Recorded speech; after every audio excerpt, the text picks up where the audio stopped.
नमस्कार एंड सत श्री अकाल। स्वागत है आप सभी का स्कोरअप क्लास 11-12 के प्लेटफॉर्म पे। एंड दोस्तों, आज हम लोग 3D ज्योमेट्री का वन शॉट करने वाले हैं। बहुत टाइम से आप इसकी डिमांड कर रहे थे।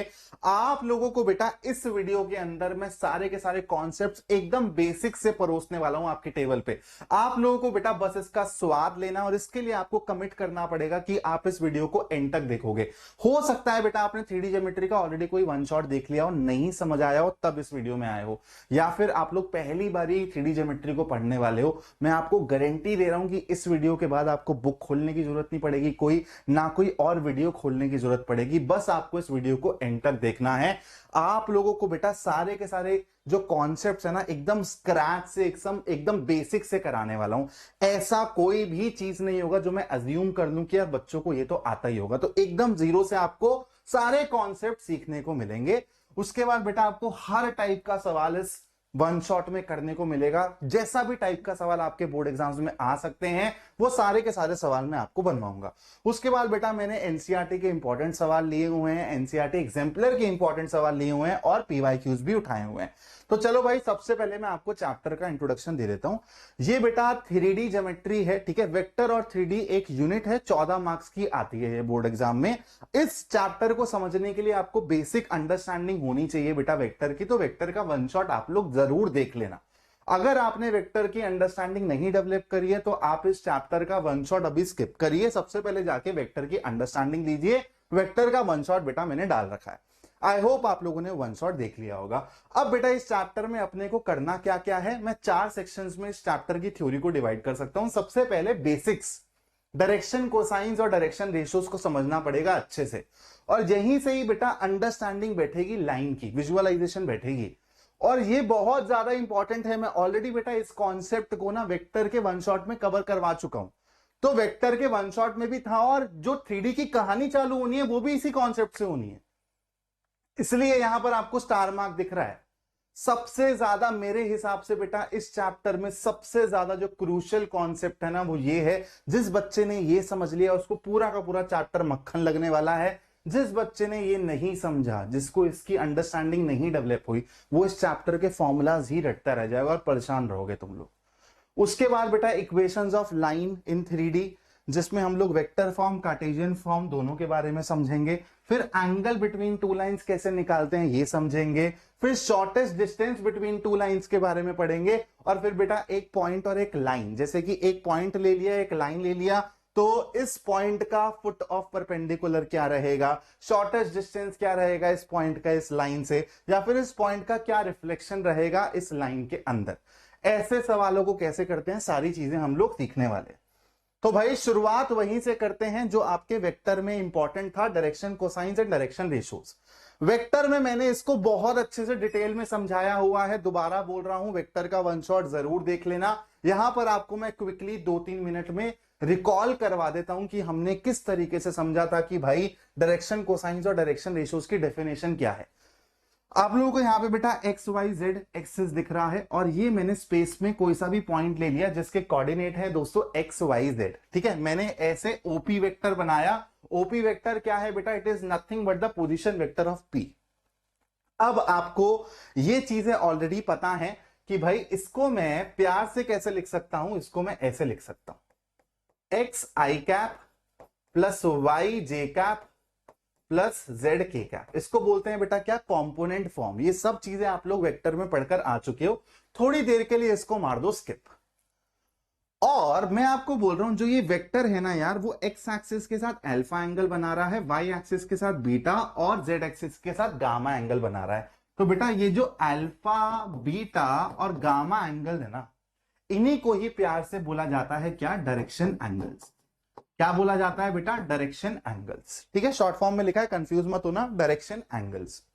अब इन्हीं के आगे बेटा अगर आप कॉस को छाप दोगे, यानी कि cos alpha, cos beta, cos gamma, cosines, तो इनको बोला जाता है बेटा क्या, डायरेक्शन कोसाइंस। और इनको शॉर्ट फॉर्म में बेटा ऐसे भी लिखा जा सकता है, ठीक है, डीसी और डीसी। अगर मैं डीसी लिखूंगा पूरे वन शॉट में कहीं पर भी तो आपको समझ जाना है कि सर डायरेक्शन कोसाइन के बारे में बात कर रहे हैं। इसके बाद बेटा आप लोगों को कुछ और चीजें यहां पर विजुअलाइज करनी है जो आप लोगों ने ऑलरेडी पढ़ ली है वेक्टर चैप्टर में, उन सबको मैं रिकॉल करा रहा हूं। आप लोगों को पता है कि कॉस अल्फा को अपन लोग एल बी बोलते हैं, कॉस बीटा को अपन लोग एम बी बोलते हैं, कॉस गामा को अपन लोग एन बी बोलते हैं। और आप लोगों ने यहां पर ज्योमेट्री से सीखा था बेटा, जब आप इस पॉइंट से ऐसे परपेंडिकुलर गिराओगे ना X axis Y axis Z axis पे, तो आपको जो ये कॉस अल्फा मिलता है, पता है क्या मिलता है?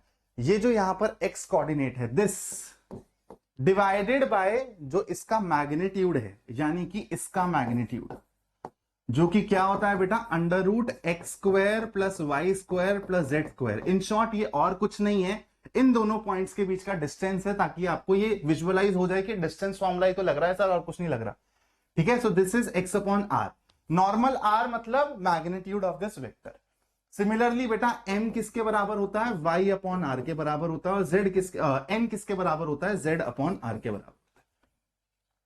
तो यहां से आपने एक बहुत इंपॉर्टेंट प्रॉपर्टी समझी थी बेटा डायरेक्शन कोसाइंस की, और इस पे बहुत सवाल आते हैं। L square plus M square plus N square is equal to 1 बताया था भाई, बोलो। इसी को बेटा आप अगर अल्फा बीटा गामा की टर्म्स में लिखना चाहो तो ये क्या हो जाएगा? Cos square alpha plus cos square beta plus cos square gamma is equal to 1। अब यहां पर आप लोगों को ना एक चीज बहुत प्यार से ऑब्जर्व करनी है, जो कि मैं नेक्स्ट स्लाइड पे आप लोगों को कराऊंगा। और ये ना मुद्दे की बात है, ये ना अपने दिल में दिमाग में हर जगह बसा लेना बेटा, कण कण में बसा लेना। ये सबसे ज्यादा इंपॉर्टेंट है पूरे के पूरे चैप्टर में। ये समझ लिया तो चैप्टर मक्खन लगेगा, इस तरीके से समझ लो बेटा। जैसे ये ना मान लो कि ये ओपी वेक्टर है, जैसे मैंने आपको बताया कि इस वेक्टर को अपन लोग ऐसे लिख सकते हैं एक्स आई प्लस वाई जे प्लस जेड के, है ना, इसको बोलते हैं वेक्टर कंपोनेंट फॉर्म। तो अब आप लोगों ने पीछे समझा, है ना, अभी तो मैं डायरेक्शन रेशियोज तक पहुंचा भी नहीं हूं, अभी सिर्फ और सिर्फ मैं डायरेक्शन कोसाइंस की बात कर रहा हूं। आप लोगों ने समझा कि कैसे आप लोगों का जो कॉस अल्फा है वो एक्स बाय आर है, cos beta y by r है, cos gamma z by r. अगर मैं आप लोगों को बोलता हूं कि यहां से ना आप आर कैप निकालो, मतलब इसको यूनिट वेक्टर में कन्वर्ट करो, तो आपको पता है कि क्या करना है, इसके मैग्नीट्यूड से डिवाइड कर देना है। तो क्या बेटा कुछ ऐसी चीज आपको दिखेगी,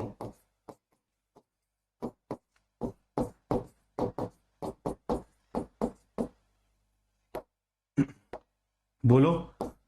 अब आपको समझ आ गया होगा कि अच्छा सर आप ये करने की कोशिश कर रहे हो। तो बेटा अगर आपको कोई सा भी वेक्टर दिया हुआ है आई जे के की टर्म्स में, और अगर आप उसको यूनिट वेक्टर में कन्वर्ट कर देते हो, तो ये जो आई जे और के कोफिशिएंट है ना भाई साहब, यही तो डायरेक्शन कोसाइंस हैं। समझे मेरी बात को? मतलब अगर कोई वेक्टर देके आपसे बोल दे कि इसके डायरेक्शन को साइन निकालने हैं, तो आपको उस वेक्टर को सिंपली यूनिट वेक्टर में कन्वर्ट करना है, और आई जे के जो कोफिशिएंट होंगे दोस्तों, वही आपके cos alpha cos beta cos gamma यानी कि एल एम एन हो जाएंगे दोस्तों। अब मेरी बात को ध्यान से समझना, ये जो है डायरेक्शन रेशियो, इसका एक और नाम है डायरेक्शन नंबर्स, ठीक है, और इसको हम लोग डी आर से डिनोट करते हैं। ये और कुछ नहीं है बेटा, ऐसे नंबर्स जो कि डायरेक्शन कोसाइंस के प्रोपोर्शनल हो। अब आप बोलोगे सर ऐसे तो बहुत सारे नंबर्स हो सकते हैं, यस। सो डायरेक्शन रेशियोज बहुत सारे हो सकते हैं, लेकिन डायरेक्शन कोसाइन यूनिक होता है, ठीक है। डायरेक्शन कोसाइन यूनिक होता है, लेकिन डायरेक्शन रेशियोज बहुत सारे हो सकते हैं। जैसे मान लो मैंने अपने डायरेक्शन रेशियोज को बोल दिया कि ए बी सी हो तुम, ठीक है, बी सी नहीं हो तुम, ए बी सी, ठीक है, ट्रिपलेट है एक तरीके से।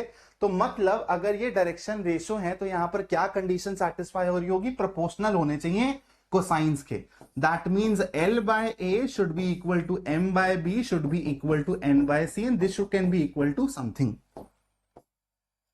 ठीक है। अगर ऐसी कंडीशन दिखी तो भाई जो ये A B C हैं इनको मैं बोलूंगा कि भाई तुम क्या हो? Direction ratios.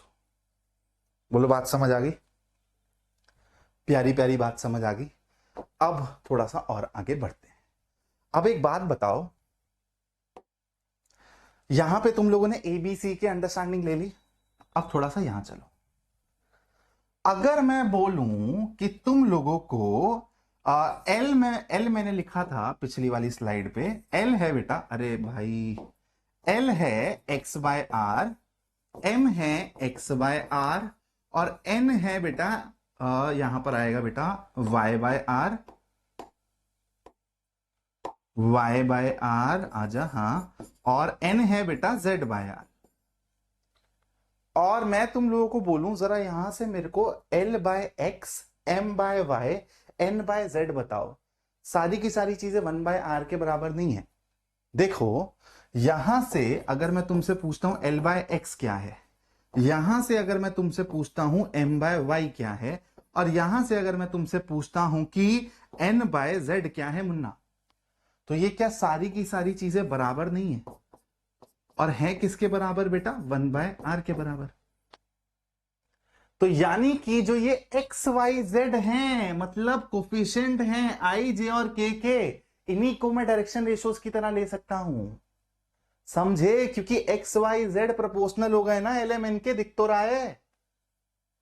मतलब मुद्दे की बात में एक और चीज ऐड कर लो। एक तो ये कि अगर आपको कोई वेक्टर दिया हुआ है, अगर वो वेक्टर दिया हुआ है, अगर आप उसको यूनिट वेक्टर में कन्वर्ट कर लेते हो तो आई जे के जो कोफिशिएंट हो जाएंगे वही आपके डायरेक्शन कोसाइन हो जाएंगे। और अगर कोई नॉर्मल वेक्टर दिया हुआ है बेटा, तो आई जे के जो कोफिशिएंट हो जाएंगे, यानी कि एक्स वाई जेड, यही डायरेक्शन रेशियोज हो जाएंगे। समझे? बोलो। तो अब इसी चीज को मैं यहां पर समराइज कर रहा हूं, ध्यान से सुनना। यही है मुद्दे का कॉन्सेप्ट। एनी वेक्टर जो आपको आई जे के की फॉर्म में दिया हुआ है, मान लो ऐसा दिया हुआ है, आपको इसके डायरेक्शन रेशियोज क्या ले लेने हैं? आई जे के कोफिशिएंट। इसका लॉजिक मैंने आपको समझा दिया, ठीक है? एक्स वाई जेड, और इसके डायरेक्शन को साइंस क्या हो जाएंगे बच्चा? कुछ नहीं सर, इसको यूनिट वेक्टर में कन्वर्ट कर दूंगा, यानी कि X by R, Y by R, Z by R. ठीक है? तो इसको यूनिट वेक्टर में कन्वर्ट करके आपको आई जे के जो कोफिशिएंट्स मिलेंगे वही आपके डायरेक्शन कोसाइंस हो जाएंगे। अगर आपने इतनी बात समझ ली, अब आपका 3D फूटेगा। अब बेटा हम लोग चलते हैं अपने next topic, that is direction cosines और डायरेक्शन रेशियोज को अब हम समझेंगे लाइन के पर्सपेक्टिव से। अभी हमने वेक्टर के पर्सपेक्टिव से समझा है, अब हम लाइन के लिए डायरेक्शन कोसाइंस और रेशियोज कैसे निकालते हैं वो समझेंगे। जो नेक्स्ट 5 मिनट में बात करने वाला हूं ना, ये कहीं भी किसी भी बुक में आपको क्लियरली नहीं लिखेगा। लिखेगा क्या होता है? दिखेगा। अब बेटा हम लोग बात करने वाले हैं डायरेक्शन कोसाइंस और डायरेक्शन रेशियो की विद रिस्पेक्ट टू लाइन। अभी तक हमने वेक्टर के पर्सपेक्टिव से बात करी है, अब हम देखेंगे कि किसी लाइन के डायरेक्शन कोसाइंस और डायरेक्शन रेशियोज को कैसे समझा जाता है, कैसे निकाला जाता है। अगले 5 मिनट बेटा जो मैं तुम लोगों के साथ डिस्कस करने वाला हूं ना, ये तुमको क्लियरली किसी भी बुक में अच्छे तरीके से नहीं दिखेगा, ना किसी वीडियो में बहुत अच्छा एक्सप्लेनेशन दिखेगा इसका, क्योंकि लोगों को खुद ही इस कॉन्सेप्ट में कंफ्यूजन रहती है, और तुमको भी कंफ्यूजन रहेगी अगर तुमने नेक्स्ट 5 मिनट ढंग से नहीं समझा चीजों को। तो बेटा सारी अटेंशन ना दोबारा तुम लोग एकदम बोर्ड पे डाल दो, और यहां पर जो मैं समझा रहा हूं ना उसको समझने की कोशिश करना। सबसे पहला कॉन्सेप्ट, ठीक है, कुछ ना की कॉन्सेप्ट्स मैं आपको बता रहा हूं, अगर आपने इन की कॉन्सेप्ट्स को समझ लिया तो आप लोगों की बेटा बात बन जाएगी। अगर मैं बोलता हूं डायरेक्शन कोसाइंस या डायरेक्शन रेशियोज, तो इनका जो सेंस है वो डायरेक्शन से है। यानी कि अगर मैं दो वेक्टर बना दूं जो कि पैरेलल हैं, लेकिन इनका मैग्नीट्यूड आप लोगों को दिख रहा है डिफरेंट है, ये दोनों के दोनों पैरेलल वेक्टर्स हैं बेटा। आप लोग चलो इसका एग्जांपल भी दे दूंगा आप लोगों को। इन दोनों का जो बेटा डायरेक्शन कोसाइन होगा ना, वो सेम होगा, और इन दोनों का जो डायरेक्शन रेशो होगा, इन दोनों के जो डायरेक्शन रेशियोज होंगे वो पता है क्या होंगे? प्रोपोर्शनल होंगे। अरे सर कैसे?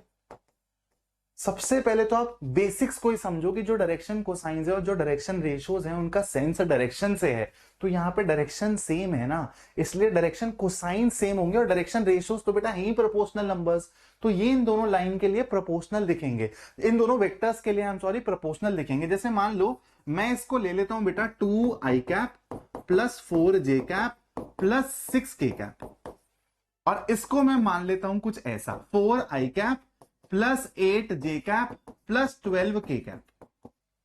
क्या ये दोनों के दोनों पैरेलल वेक्टर्स हैं? आप लोग बोलोगे बिल्कुल। अगर मैं पूछूं इसके डायरेक्शन रेशियोज क्या है, तो आप लोग बोलोगे 2 4 6, अभी सिखाया सिंपलेस्ट डायरेक्शन रेशियोज। यहां पर क्या हो जाएंगे 4 8 12। क्या ये प्रोपोर्शनल है? आपको दिख रहा है यार, इसको दो गुना ही तो करा है सर ने। चलो इसके डायरेक्शन कोसाइंस निकालने के लिए क्या करूंगा, इसको यूनिट वेक्टर में कन्वर्ट कर दूंगा और आई जे के कोफिशिएंट देख लूंगा। तो बेटा इसको अगर आप यूनिट वेक्टर में कन्वर्ट करोगे तो 2 बटा नीचे क्या आएगा यहां पे 4 प्लस 16, 4 प्लस 16 यानी 20, 20 प्लस 36 यानी कि 56। ठीक है, और आपका m क्या हो जाएगा 4 अपॉन अंडर रूट 56 और ये हो जाएगा 6 अपॉन अंडर रूट 56। जरा इसके डायरेक्शन को साइंस निकाल लो। क्या करना है, अगेन यूनिट वेक्टर में कन्वर्ट करना है और आई जे के कोफिशिएंट देखने हैं दोस्तों। तो ये हो जाएगा अपना 16, ये हो जाएगा अपना 64 और ये हो जाएगा अपना 144। ठीक है, तो ये 16 और 64 ये हो गया 80, 80 जोड़ा आपने 144 के अंदर, तो बेटा ये हो गया अपना कितना 224। ठीक है, तो ये हो जाएगा 4 अपॉन अंडर रूट 224, ये हो जाएगा बेटा 8 अपॉन अंडर रूट 224 और ये हो जाएगा 12 upon under root 224। Under root 224 और कुछ नहीं है बेटा, 56 इंटू 4 यहां पर अंदर रूट के डालोगे, बाहर निकालोगे तो देखो यही चीज आ जाएगी। तो दे आर एक्चुअली इक्वल। तो की कॉन्सेप्ट 1 क्या है कि भाई अगर पैरेलल वेक्टर्स हैं तो उनके डायरेक्शन कोसाइन सेम होंगे, और ये तो बहुत लॉजिकल चीज है, लेकिन यही बच्चों को कंफ्यूज करती है और वो कॉन्सेप्ट्स को रटने लग जाते हैं। तो आपको समझना है कि अगर पैरेलल वेक्टर्स में को दिख रहे हैं कहीं पर भी तो उनके डायरेक्शन कोसाइन सेम होंगे और इनके डायरेक्शन रेशियोज क्या होंगे, प्रोपोर्शनल होंगे। बात समझ आ गई? अब समझना बेटा एक दूसरा की कॉन्सेप्ट। ठीक है, इन सब चीजों को मैं रब कर रहा हूं, हट जा भाई, जल्दी जल्दी से हट जा। की कॉन्सेप्ट 2। ठीक है, समझना बेटा की कॉन्सेप्ट 2। आप लोगों को स्टार्टिंग ऑफ द स्लाइड में एक ऐसा डायग्राम दिखा, ठीक है, X axis, Y axis, Z axis, और एक ऐसा वेक्टर बनाया हुआ था। अगर मैं इस वेक्टर को एक लाइन की तरह ले लूं, ठीक है, और बोल दूं कि ये ना डायरेक्टेड लाइन है, आप बोलोगे सर ये डायरेक्टेड लाइन का मतलब क्या है? ये टर्म आपने पहली बार ही यूज करी है। लाइन अगर मैं ड्रॉ करता हूं तो बेटा लाइन ना दोनों साइड्स में फ्लो कर सकती है, मतलब दोनों साइड में अनबाउंडेड होती है। डायरेक्टेड लाइन का कहने का मतलब है कि आप इस लाइन की डायरेक्शन, अगर मैंने ऐसा एरो दिखा दिया तो इसका मतलब है कि ये डायरेक्टेड लाइन हो गई, मतलब इसका जो डायरेक्शन सेंस होगा ना आप ऐसे ही पकड़ोगे। और अगर मैंने इसको ऐसे ड्रॉ कर दिया इस लाइन को, तो अब आप जो इसका डायरेक्शन सेंस है वो ऐसे पकड़ोगे, तो इसको बोला जाता है डायरेक्टेड लाइन। तो मैंने क्या किया बेटा, इस वेक्टर को ना डायरेक्टेड लाइन बना दिया। ठीक है, और देखना कैसे चीजें सेम ही रहेंगी। एक बात बताओ, यहां पर अगेन अगर तुम बोल देते हो कि ये अल्फा है, ये बीटा है और ये गामा है, ठीक है, तुमको अभी अभी की कॉन्सेप्ट 1 में मैंने बताया मैग्नीट्यूड से तो फर्क ही नहीं पड़ता। डायरेक्शन कोसाइंस और डायरेक्शन रेशियोज का जो सेंस है ही वो डायरेक्शन से। यहां पे डायरेक्शन सेम है, चाहे वेक्टर हो चाहे डायरेक्टेड लाइन हो। अगर ये पॉजिटिव एक्स के साथ अल्फा, पॉजिटिव वाई के साथ बीटा और पॉजिटिव जेड के साथ गामा बना रही है, तो इस डायरेक्टेड लाइन के डायरेक्शन कोसाइंस पता क्या हो जाएंगे, एल एम एन, यानी कि cos alpha, cos beta, cos gamma. और डायरेक्शन रेशियोज क्या हो जाएंगे? डायरेक्शन रेशियोज कैसे निकालोगे बेटा? तुम लोगों को कुछ करने का ही नहीं है। इस लाइन पे अगर कोई सा भी एक पॉइंट तुमको पता है तो तुम लोग इस लाइन के अलोंग वेक्टर लिख सकते हो, एक्स आई कैप, वाई जे कैप, जेड के कैप लिख सकते हो ना। यूनिट वेक्टर की बात नहीं कर रहा, सिर्फ वेक्टर लिख सकते हो, एक्स आई कैप, वाई जे कैप, जेड के कैप। तो एक्स वाई जेड तुम्हारे डायरेक्शन रेशियोज हो जाएंगे। ये कॉन्सेप्ट समझ लिया ना? अब एक और कॉन्सेप्ट है बेटा, ध्यान से समझना। ये जो डायरेक्टेड लाइन है, इसके जो डायरेक्शन कोसाइंस हैं और डायरेक्शन रेशियोज हैं वो आपने वेक्टर से अलाइन कर लिए, समझ लिए क्यों, वो सेम होंगे। अब अगर इसको मैं उठा के कहीं पर भी घुमा दूं स्पेस में, keeping it's alignment same. Direction से छेड़खानी नहीं करूंगा, लेकिन इधर उधर, आपको तो पता ही है ना, वेक्टर्स को आप फ्रीली मूव कर सकते हो। इसको मैंने इधर उधर उठा के कहीं पर भी रख दिया, डायरेक्शन सेम रख के, तो क्या मेरे डायरेक्शन कोसाइंस में चेंज आएगा? नहीं। डायरेक्शन रेशियोज में क्या होगा? प्रोपोर्शनल हो जाएंगे वो, है ना। क्योंकि आप लोगों को अभी बताया कि अगर दो वेक्टर्स हैं मेरे पास, पैरेलल वेक्टर्स हैं, तो इनका डायरेक्शन कोसाइन सेम रहता है, और डायरेक्शन रेशियोज तो बेटा है ही प्रोपोर्शनल नंबर्स यार, तो वो तो प्रोपोर्शनल रहेंगे ही रहेंगे। कि यहां पे 2 4 6 हैं, तो यहां पे बेटा 4 8 और 12 हो जाएंगे। या फिर थर्ड मल्टीपल ले लो, या फिर फोर्थ मल्टीपल ले लो, कोई सा भी मल्टीपल ले सकते हो बेटा। बात समझ आई?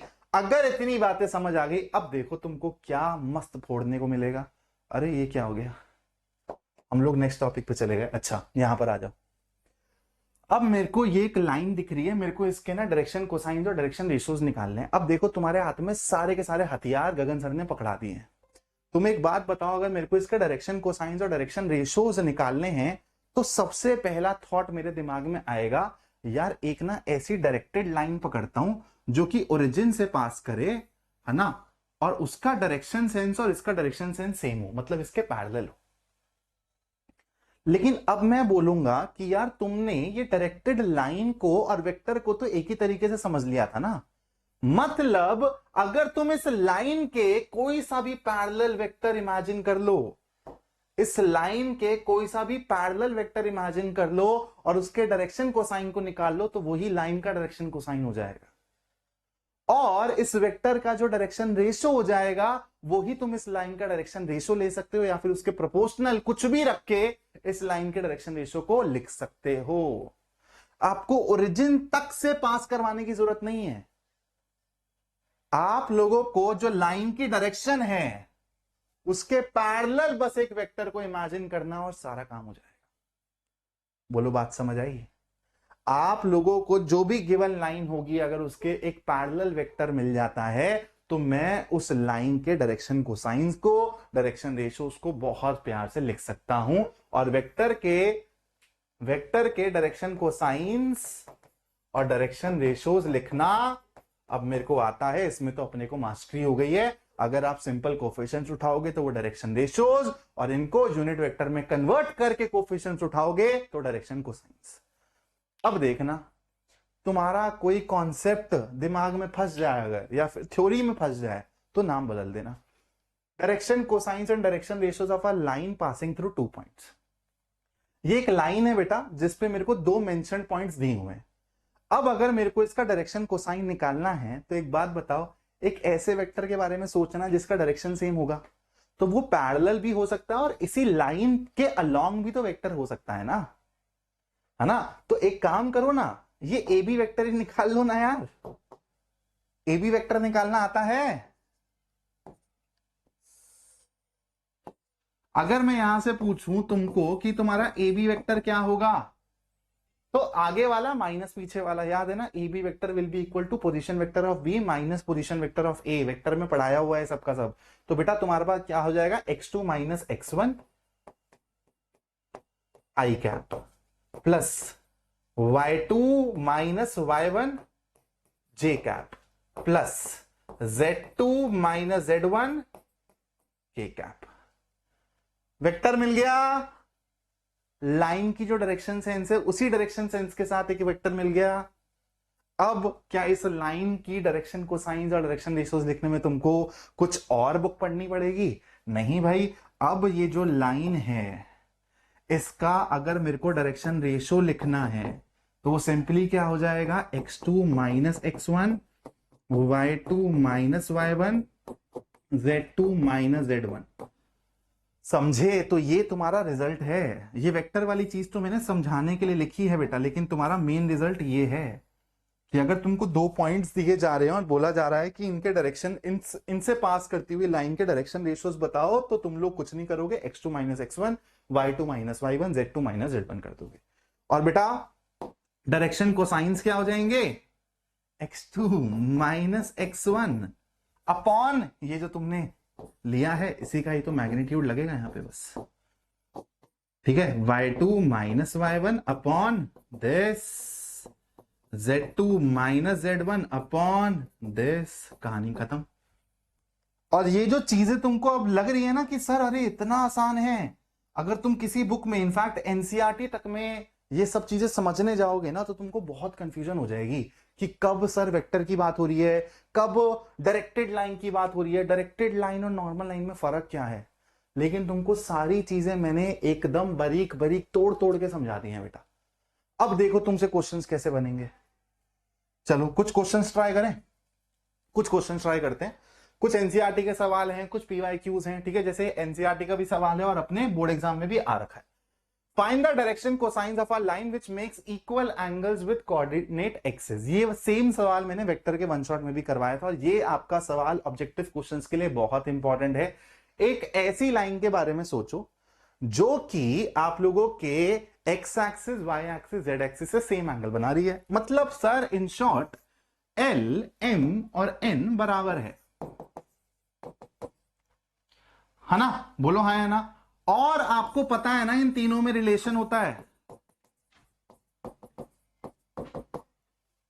तो आप लोग यहां पे लिख सकते हो 3l² इज इक्वल टू 1, तो l² क्या आएगा 1/3, तो यहां से आपका l, m और n तीनों किसके बराबर आएगा, ±1/√3। समझे, बोलो। यहां पर ये प्लस और माइनस में जो आपको दो डायरेक्शन कोसाइंस मिल रहे हैं वो दो डायरेक्टेड लाइन की वजह से मिल रहे हैं, एक की डायरेक्शन ऐसी, एक की डायरेक्शन ऐसी, ठीक है। चलो अगला क्वेश्चन देखते हैं क्या कह रहा है बेटा। Find the direction ratios and the direction cosines of the line passing through these two points.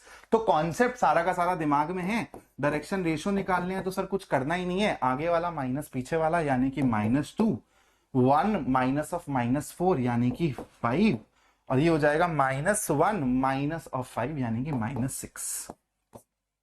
और आपके डायरेक्शन कोसाइंस क्या हो जाएंगे बेटा, आप लोगों को कुछ करने का ही नहीं है, बस ये सारी की सारी चीजें लिखो यहां पर और इनको डिवाइड कर दो किससे, मैग्नीट्यूड से, तो मतलब इन्हीं का ही स्क्वायर करके ऐड कर दो। तो 4 + 25 + 36 का रूट, यही सेम चीज बेटा यहां पर भी आएगी और यही सेम चीज बेटा यहां पर भी आएगी, ठीक है। अब कैलकुलेशन कर लेना यार, बच्चों वाली कैलकुलेशन है, तो ये तुम्हारे डायरेक्शन कोसाइंस हो जाएंगे। अगले सवाल की तरफ बढ़ते हैं। देखो, show that these 3 points are collinear. एक बात बताओ, कोलिनियर का मतलब क्या होता है कि सेम लाइन पे लाई कर रहे हैं ये तीनों के तीनों पॉइंट्स। तो चलो एक काम करते हैं, ऐसे ले लेते हैं, ए यहां पर है, बी यहां पर है, सी यहां पर है। समझना, ए क्या है बेटा, ए के कोऑर्डिनेट्स हैं 2, 3 और -4। बी के कोऑर्डिनेट्स हैं दोस्तों 1, -2 और 3, और सी के कोऑर्डिनेट्स हैं दोस्तों 3, 8 और -11। अगर मैं बोलूं कि यार ए बी का डायरेक्शन सेंस जो होगा और बीसी का जो डायरेक्शन सेंस होगा वो सेम होगा या नहीं होगा, क्योंकि सेम लाइन पे तो लाई करते हैं। डायरेक्शन सेंस से मतलब क्या है, डायरेक्शन रेशोज निकालो, ए बी के थ्रू डायरेक्शन रेशोज निकालो। तो कैसे निकालोगे, 1 माइनस ऑफ 2 है ना, तो ये हो जाएगा -1, और इसके थ्रू निकालोगे तो -2 -3 यानी कि -5, और 3 माइनस ऑफ -4 यानी कि हो जाएगा 7। बीसी को यूज करके डायरेक्शन रेशियोज निकालो तो ये हो जाएगा 3 - 1 2, फिर क्या हो जाएगा बेटा 8 माइनस ऑफ -2 यानी कि 10, और फिर -11 और है ना, -11 -3 यानी कि -40। अब एक बात बताओ, अब यहां पे ध्यान से समझना, सर ने बोला था कि दो पैरेलल चीजें हैं तो उनके डायरेक्शन कोसाइन सेम होंगे और डायरेक्शन रेशियोज प्रोपोर्शनल होंगे। यहां पे तो ये सेम ही लाइन है ना, तो मतलब ए बी का जो डायरेक्शन रेशियो होगा बीसी का भी वही डायरेक्शन रेशियो होगा। तो मतलब आप इन दोनों को इक्वेट करने वाले हो। इक्वेट कैसे करोगे, देखो यहां पर 2, 10 -14 दिख रहा है, तो एक काम करो यहां पे ना -2 से डिवाइड कर दो। अगर आप इसको -2 से डिवाइड करते हो तो आपको यहां पे -1 मिलने वाला है, यहां पर मिलने वाला है क्या, यहां पे मिलने वाला है -5 और यहां पर मिलने वाला है 7। तो आपको दिख रहा है that they are collinear because direction ratio same हो गए। बोलो हाँ या ना, बोलो हाँ या ना। तो सिंपल है बेटा, आप लोगों को कुछ करना ही नहीं था, दोनों को दिखाना था कि यार इसके भी डायरेक्शन रेशियोज वही हैं, इसके भी डायरेक्शन रेशियोज वही हैं, यानी कि ये तीनों के तीनों पॉइंट्स क्या हो गए, कोलिनियर हो गए। चलो बढ़ते हैं थोड़ा सा और आगे। The coordinates of the foot of the perpendicular drawn from the point this on X axis are given by. अब देखो बेटा, जब एक्स एक्सिस पे परपेंडिकुलर ड्रॉप करोगे तो मतलब वाई और जेड खत्म हो जाएंगे, तो आपको पॉइंट क्या मिलेगा, 2,0,0,0। एकदम थ्योरी से बनाया हुआ सवाल है, ये ज्योमेट्री से बनाया हुआ सवाल है। ठीक है, अगला सवाल तुम लोगों के सामने है। अगेन अच्छा सवाल है बेटा, ऐसे सवाल तुम्हारे ऑब्जेक्टिव क्वेश्चन में आ सकते हैं, और ये एग्जाम्पलर मिक्स सवाल है बेटा, और एग्जाम्पलर से सीधा सीधा सवाल उठकर आते हैं तुम्हारे बोर्ड एग्जाम में। अ line makes the same angle theta which each of the x and Z axis. यानी कि आपको कॉस अल्फा और कॉस गामा बराबर दिया हुआ है किसके, कॉस थीटा के। पहली स्टेटमेंट ये है, if the angle beta which it makes with y axis, ठीक है, is such that this is equal to this, तो cos स्क्वायर थीटा की वैल्यू बतानी है। तो एक बात बताओ, cos square alpha plus cos square beta plus cos square gamma 1 के बराबर होता है, और cos square alpha plus cos square gamma को मैं cos square theta plus cos square theta यानी कि 2 cos स्क्वायर थीटा लिख सकता हूं, है ना। और फिर अपने पास क्या रह जाएगा, एक cos स्क्वायर बीटा, इनका सम होगा 1 के बराबर। कुछ नहीं किया भाई, cos square alpha plus cos square gamma जो कि cos थीटा के बराबर है, तो अपने दोनों की जगह पे cos स्क्वायर थीटा डाल दिया, सम कर दिया दोनों का, तो 2 cos square theta plus cos square beta is equal to 1, ये कंडीशन मिल गई। अब बेटा देखो, अपने को यहाँ पे ना साइन स्क्वायर बीटा चाहिए, तो इसको कन्वर्ट कर दो। ठीक है, तो ये हो जाएगा अपना 2 cos square theta plus 1 minus sine square beta is equal to 1। 1 से गया 1 बाहर, तो यहां से आपको दिख रहा है कि साइन स्क्वायर बीटा किसके बराबर है दोस्त, 2 cos स्क्वायर थीटा के बराबर है। और according to the given relation यही चीज किसके बराबर है बेटा, 3 साइन स्क्वायर थीटा के बराबर है। तो इन दोनों को यूज करके बताओ कि आपका tan स्क्वायर थीटा क्या हो जाएगा। tan स्क्वायर थीटा हो जाएगा बेटा अपने पास क्या, 2/3। अब यहां से आपको cos स्क्वायर थीटा तक पहुंचना है भाई, तो एक बात बताओ, 1 plus tan square theta sec square theta होता है, और उसी को ही आप रेसिप्रोकल मार दोगे तो काम बन जाएगा। तो tan स्क्वायर थीटा कैसे लिख सकते हो बेटा आप, sec स्क्वायर थीटा -1, है ना। तो 1 प्लस tan स्क्वायर थीटा यानी कि 2/3, this is equal to sec square theta. तो ये हो जाएगा बेटा आपका क्या, 5/3 is equal to sec square theta. तो यहां से अगर आपको cos स्क्वायर थीटा देखना है तो वो 3/5 हो जाएगा, hence C is the correct answer. कहानी खत्म। ऐसे सवाल आपके बोर्ड एग्जाम में आ सकते हैं। अगला सवाल अगेन एक बहुत इंपॉर्टेंट सवाल है, ऑब्जेक्टिव फॉर्मेशन का सवाल है, ध्यान से देखना। जो भी आपके बेटा ऑब्जेक्टिव सवाल आएंगे ना 3D ज्योमेट्री से वेक्टर से, उसमें डायरेक्शन कोसाइंस और डायरेक्शन रेशियोज का सवाल आना तय है। एक सवाल तो आएगा ही आएगा। If a line makes alpha beta and gamma with the positive direction of this, then write the value of this.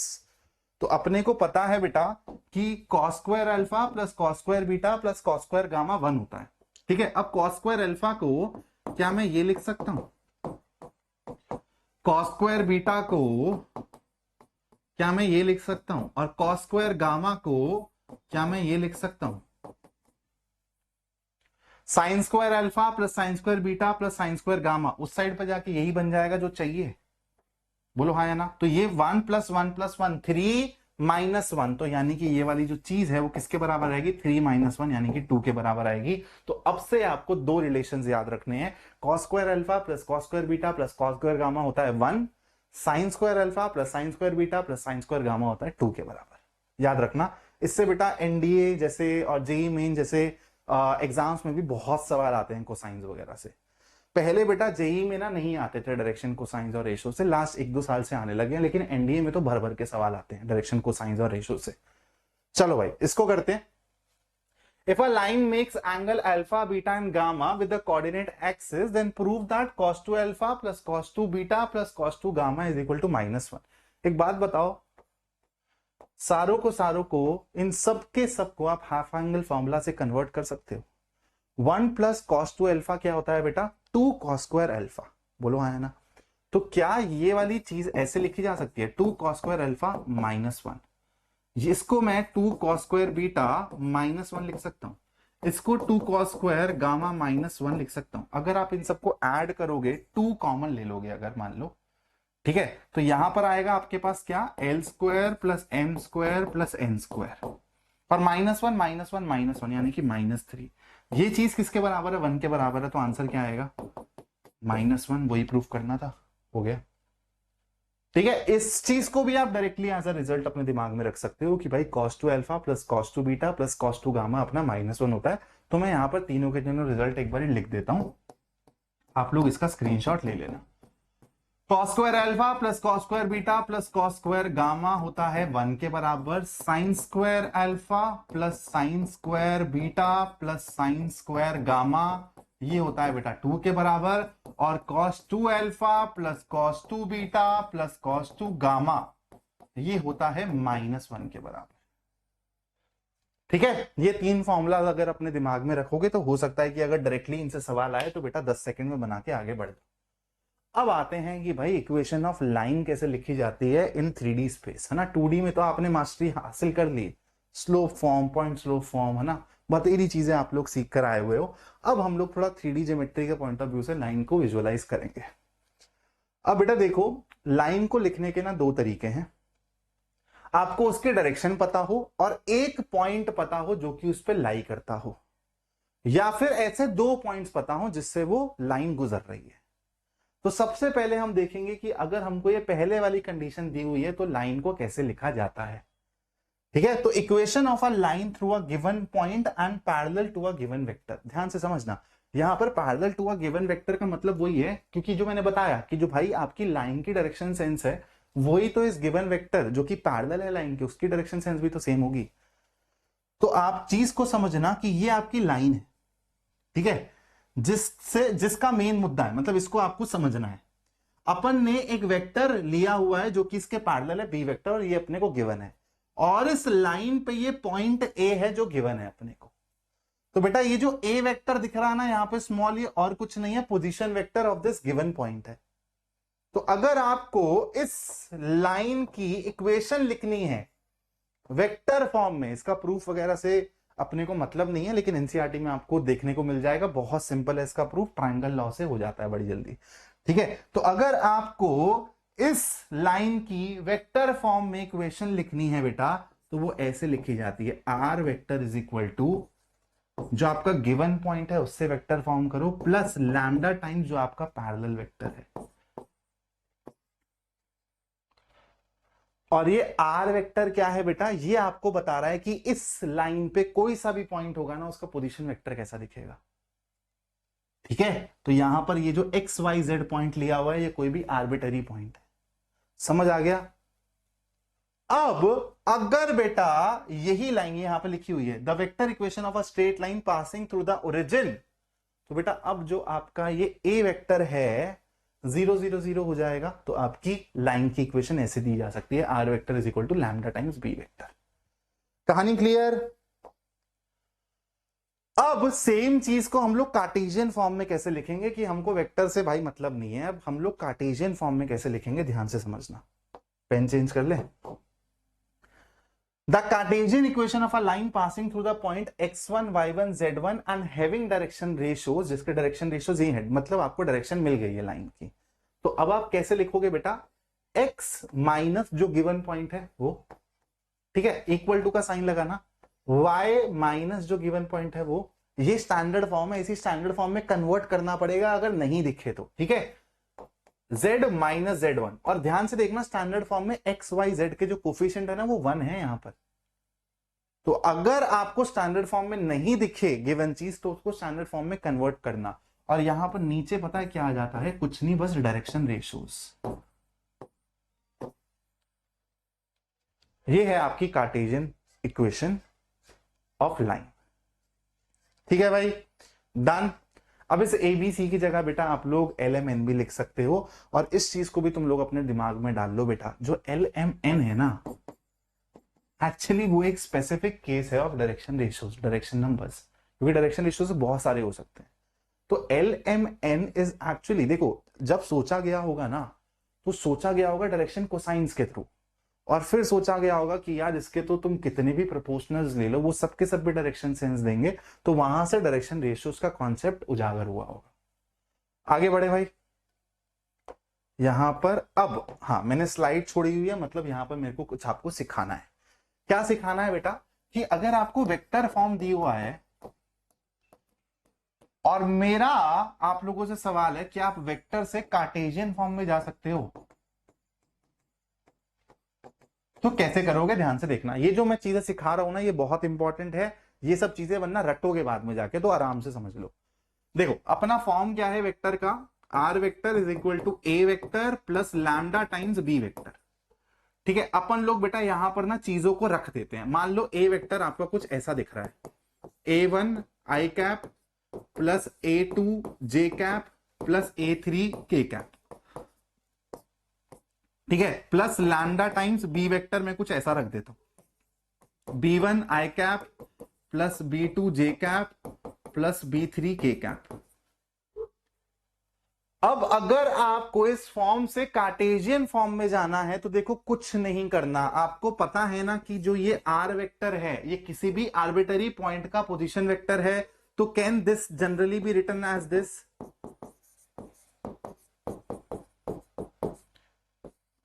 Equal to होंगे राइट हैंड साइड में जो है और जो लेफ्ट हैंड साइड में इक्वल होगा। तो आप क्या आई जे के कोफिशिएंट्स को कंपेयर कर सकते हो। अगर मैं बोलूं राइट हैंड साइड से आई का कोफिशिएंट क्या होगा, तो क्या A1 प्लस लैम्डा B1 नहीं होगा, बोलो हाँ या ना।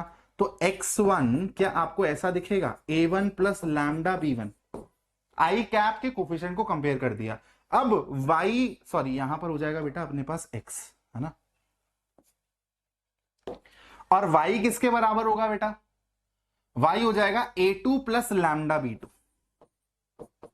कोफिशिएंट्स को कंपेयर कर रहा हूं बस, उससे ज्यादा कुछ नहीं किया है। और Z अपना किसके बराबर हो जाएगा, A3 प्लस लैम्डा B3। अब एक बात बताओ, अगर मैं बोलूं इन तीनों को यूज करके लैम्डा को एलिमिनेट करने का है, ठीक है, इन तीनों को यूज करके लैम्डा को एलिमिनेट करने का है, तो x माइनस A1 अपॉन में B1, क्या ये लैम्डा के बराबर होगा from first, from second y minus A2 upon B2, ये भी लैम्डा के बराबर होगा।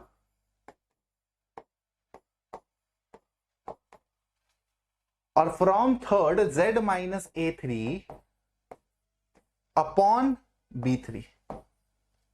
तो यही नहीं थी कि आपकी कार्टेशियन फॉर्म, x माइनस जो x कोऑर्डिनेट था गिवन पॉइंट का, y माइनस जो y पॉइंट था गिवन कोऑर्डिनेट का, z माइनस जो आपको गिवन पॉइंट का, देखो यही तो है ना आपका, अपॉन में B1 B2 B3, क्या है वो डायरेक्शन रेशियो ही तो है इसके। तो इस तरीके से आप वेक्टर से कार्टेशियन फॉर्म में जंप कर सकते हो। कार्टेशियन से वेक्टर में जा सकते हैं क्या, बिल्कुल जा सकते हैं, अभी सिखा देते हैं, अभी सिखा देते हैं बेटा। अगर अपने को जाना है यहां से यहां, तो अपने को पता है इसको कैसे लिखा जा सकता है, x minus x1 upon a is equal to y minus y1 upon b is equal to z minus z1 upon c। ठीक है दोस्त, बोलो हाँ या ना। तो एक बात बताओ, ये तो और ही सिंपल है, इसमें तो आपको ज्यादा दिमाग लगाना ही नहीं है। यहां से क्या आपको सीधा सीधा पता है कि आपके जो फिक्स्ड पॉइंट है वो x1 y1 z1 है। तो आप लोग को पता है कि वेक्टर फॉर्म क्या होता है, a vector plus lambda times b vector. तो यहां से क्या r वेक्टर इसके बराबर हो जाएगा x1 i cap plus y1 j cap plus z1 k cap plus lambda times, ये बी वेक्टर क्या होता है भाई, जो कि पैरेलल है लाइन के, और ये जो ए बी सी है ये डायरेक्शन रेशियोज ही तो हैं लाइन के। तो क्या जो पैरेलल वेक्टर होगा उसके भी डायरेक्शन रेशियोज यही ले सकते हो, बिल्कुल ले सकते हो। तो ये हो जाएगा a i cap plus b j cap plus c k cap, खत्म, समझे। अब यहां पर एक और कॉन्सेप्ट है जो कि आपको बार बारी सवालों में यूज करना पड़ेगा। अगर आपको वेक्टर फॉर्म दिया हो और आप लोगों को बोला जाए कि यार इस लाइन पे ना एक पॉइंट को अज्यूम करने का है, तो वेक्टर फॉर्म दिया हो तो कैसे पॉइंट को अज्यूम करते हैं, और कार्टेशियन फॉर्म दिया हो तो पॉइंट को कैसे अज्यूम करते हैं, ध्यान से समझना। आप बोलोगे सर एक ही स्लाइड में सारे कॉन्सेप्ट सिखा दोगे क्या, हाँ बेटा, ठीक है, सारी चीजें ना यहां पर फिक्स हैं, दिमाग में ना फीडेड हैं, तो लिखने की जरूरत नहीं पड़ती है अपने को। देखो अगर वेक्टर फॉर्म दिया हो और आपको बोला जाए कि आपको इस लाइन पे एक पॉइंट को ना अज्यूम करना है, जब तुमने कोऑर्डिनेट ज्योमेट्री पढ़ी होगी ना 2D में, तो भी तुम लोगों ने ऐसी चीजें बहुत बारी देखी हैं कि तुमको ना पॉइंट को क्या करना पड़ता है, अज्यूम करना पड़ता है। तो यहां पर अगर तुम पॉइंट को अज्यूम करना चाहोगे तो पता है क्या होगा, देखो जो एक्स कोऑर्डिनेट लोगे, यहां पर जो ए वेक्टर है इसका जो आपका एक्स वाला कंपोनेंट है, यानी कि A1 जैसे मैंने लिखा था अभी, ठीक है, A1 प्लस लैम्डा इसका भी एक्स वाला कोफिशिएंट। y कैसे लोगे, A2 प्लस लैम्डा B2, जो मैंने अभी आपको पिछले वाले केस में सिखाया भी है। और z कैसे लोगे, इमेजिन कैसे करोगे, A3 प्लस लैम्डा B3। पर उसके पीछे का लॉजिक आपको समझ आ गया होगा कि यार लेफ्ट साइड में आप xi plus yj plus zk लिख सकते हो, कोई सा भी पॉइंट ही है वो, और राइट हैंड साइड में a वेक्टर और b वेक्टर की जगह जो भी आपको दिया हुआ डालो, और फिर आप लोग लेफ्ट एंड राइट में i j k के कोफिशिएंट्स कंपेयर कर लो, तो आपको वहां से ही ये चीज मिल जाएगी। अब कार्टेशियन फॉर्म में कैसे करते हैं भाई, किसी पॉइंट को assume x minus x1 upon a, y minus y1 upon b, z minus z1 upon c। जो ये x1 y1 z1 है ये तो फिक्स पॉइंट है उस लाइन पे, इसी को ही अगर मैं लैम्डा के बराबर ले लूं तो बेटा मेरे को ये x y z यही तो वो पॉइंट अज्यूम करवा देगा। तो x की वैल्यू क्या हो जाएगी यहां से, a lambda plus x1, y की वैल्यू क्या हो जाएगी बेटा, b लैम्डा प्लस y1, और z की वैल्यू क्या हो जाएगी बेटा, c लैम्डा प्लस z1। तो आप कार्टेशियन फॉर्म में पॉइंट्स को ऐसे अज्यूम करोगे, और वेक्टर फॉर्म में किसी भी एक पॉइंट को अगर अज्यूम करना है लाइन पे, सवाल की रिक्वायरमेंट ऐसी है कि कोई पॉइंट अज्यूम करना पड़ रहा है, ये सारा जो कॉन्सेप्ट है ना डेरिवेशंस में बहुत काम आता है। तो जब आप एनसीईआरटी को पढ़ोगे ना, और आप लोगों ने ये वाला वन शॉट देखा हुआ है, लेक्चर देखा हुआ है, तो सारी डेरिवेशन सारे फॉर्मूलाज आप लोगों को बहुत अच्छे से समझ आ जाएंगे। चलो भाई बढ़ते हैं थोड़ा सा और आगे, कुछ सवाल लगा ले, है ना। हमने देख लिया कि भाई वेक्टर फॉर्म कैसी होती है, कार्टेशियन फॉर्म कैसी होती है, तो अब थोड़े से सवाल लगा लेते हैं इस पे। Find the vector and the Cartesian equations of the line passing through the point this and which is parallel to the vector this. तो सबसे पहले वेक्टर फॉर्म लिखते हैं बच्चा,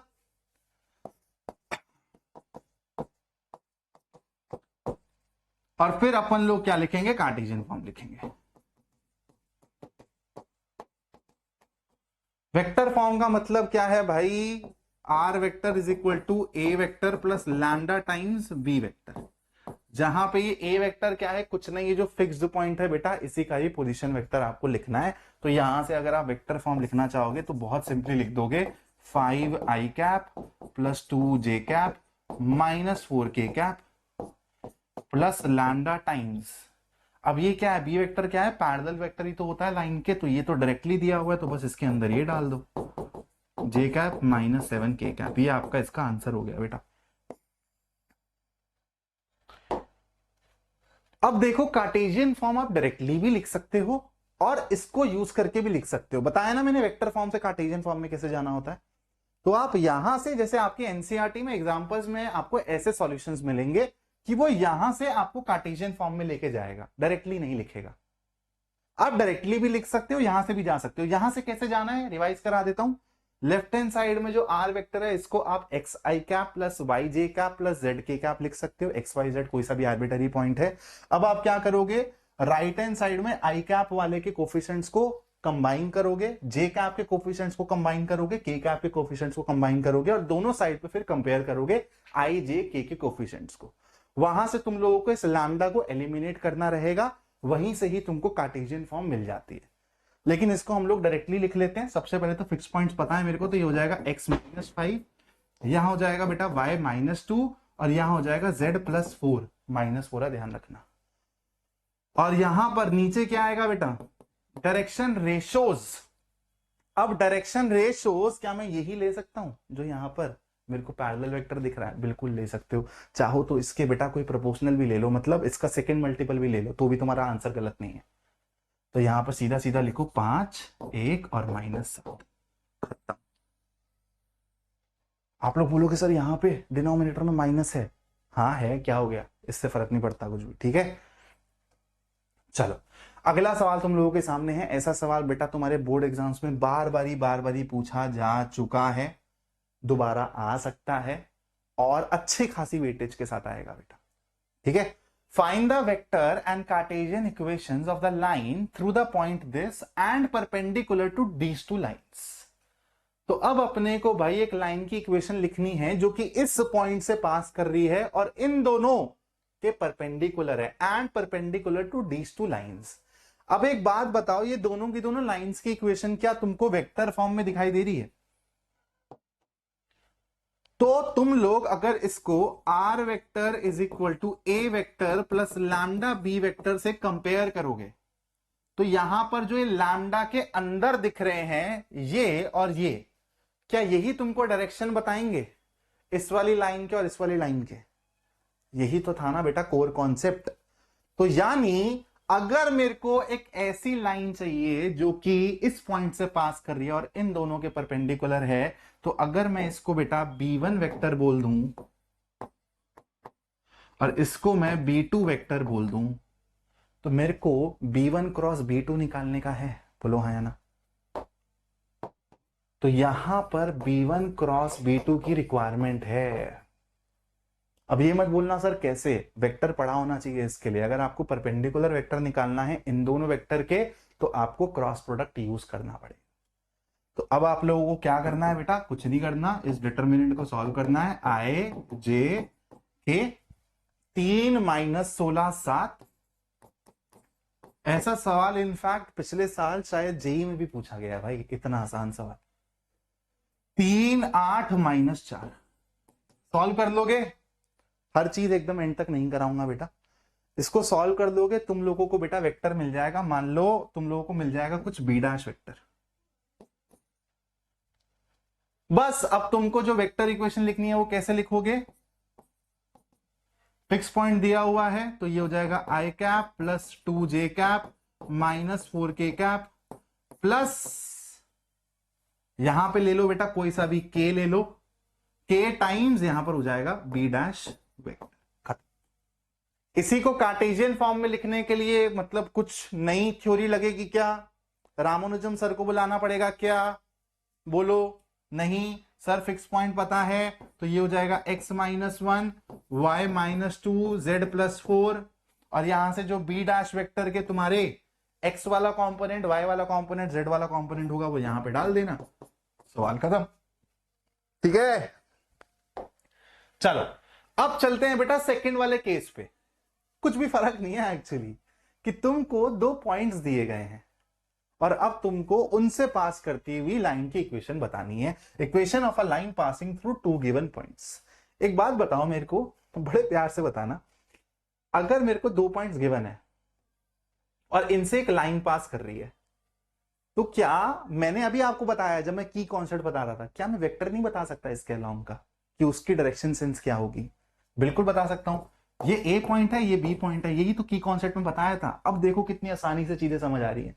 तो भाई ए बी वेक्टर अब तुम्हारा वो वेक्टर बन जाएगा जो यहां पर तुम स्मॉल बी वेक्टर ले लेते ना। तो इसलिए देखो फॉर्मूला में कुछ नहीं होगा, आर वेक्टर हो गया ए वेक्टर जो आपका एक फिक्स्ड पॉइंट है, दूसरा भी फिक्स दिया हुआ है, plus lambda B vector minus ए वेक्टर। तो ये और कुछ नहीं है बेटा, जो अभी आपको सर ने बताया ना ए बी वेक्टर वही है ये। अब बोलो इसमें कुछ नया है? और कार्टेशियन इक्वेशन में कैसे लिखोगे? x माइनस x1 कोई सा भी पॉइंट पकड़ लो, y minus y1 z minus z2। अब यहां पे तुम लोग x2 y2 z2 भी ले सकते थे, that is your choice. Divided by तुमको डायरेक्शन रेशियोज ही तो चाहिए। 2 पॉइंट अगर गिवन है लाइन पे तो तुम उसके डायरेक्शन रेशियोज निकाल सकते हो। x2 minus x1 y2 minus y1 z2 minus z1 starting में समझाया था। बनाओ सवाल। क्या कह रहा है सवाल?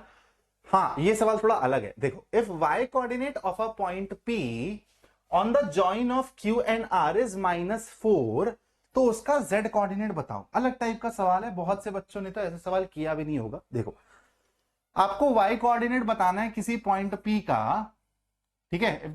इफ नहीं Z कोऑर्डिनेट बताना है किसी पॉइंट P का जिसका Y कोऑर्डिनेट -4 है। X मेरे को नहीं पता, Y मेरे को पता है और Z मेरे को नहीं पता। लेकिन ये जो पॉइंट है ना वो क्यू आर के अलोंग ही है, मतलब इसी की लाइन में ही लाई करता है, ये लिखा हुआ है ऑन द जॉइन। तो बेटा एक बात बताओ, अगर मैं कुछ ऐसा सिनारियो ले लूं, ठीक है, तो ये क्या कोलिनियर होंगे? मतलब एक ही लाइन पे लाई करेंगे, है ना? तो ये वाला पॉइंट है अपना 1,1,3, ये वाला पॉइंट है अपना 2 -3 5, और ये पॉइंट है अपना x -4 z। z है ये 2 मत समझ लेना, तुम्हारे सर का z और 2 सेम ही दिखता है। तो बेटा फटाफट से QR से डायरेक्शन रेशियो बताओ क्या होगा। 2 -1 1, -3 -1 -4 5, और फिर आ जाएगा बेटा -3 यानी कि 2।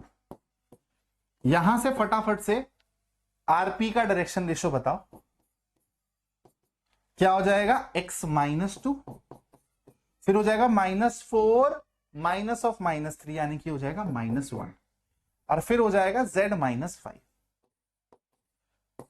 एक बात बताओ, क्या ये दोनों के दोनों डायरेक्शन रेशियो सेम दिखने चाहिए? दिखने चाहिए ना। यहां पे -4 है, यहां पर -1 है, बोलो हाँ है ना। तो अगर मैं यहां पर इन डायरेक्शन रेशियोज को प्रोपोर्शनल डायरेक्शन रेशियोज बना दूं बाय मल्टीप्लाइंग इट विद 4, तो ये हो जाएगा 4x -2, ये हो जाएगा -4, और ये हो जाएगा 4z -5। तो अब क्या तुम z वाले कोऑर्डिनेट्स को यहां पे इक्वेट कर सकते हो? तो 4 times z -5 will be equal to 2, तो z -5 आएगा बेटा 1/2 के बराबर, तो z हो जाएगा 5 + आधा, तो z हो जाएगा 5.5 यानी कि 11/2 के बराबर। ये तुम्हारा आंसर है। ठीक है, यहां पे तुम लोग इस कॉन्सेप्ट को समझना कि यहां से डायरेक्शन रेशियोज और यहां से डायरेक्शन रेशियोज निकाल के उनको इक्वेट नहीं कर दिया डायरेक्टली, पहले देखा है। यहां पे ये -4 था, यहां पर ये -1 था, तो इसको सबसे पहले 4 से मल्टीप्लाई किया फिर इक्वेट किया। ठीक है, तो गड़बड़ मत कर देना यहां पर डायरेक्टली इक्वेट करके। Find the Cartesian and the vector equation, क्या गिरा भाई, Cartesian and the vector equation of the line passing through the points this and this. 2 points दिए हुए हैं बेटा, सिंपल तुम्हारा फॉर्मूला बेस्ड सवाल है ना। तो अपन लोग कैसे करेंगे इसको,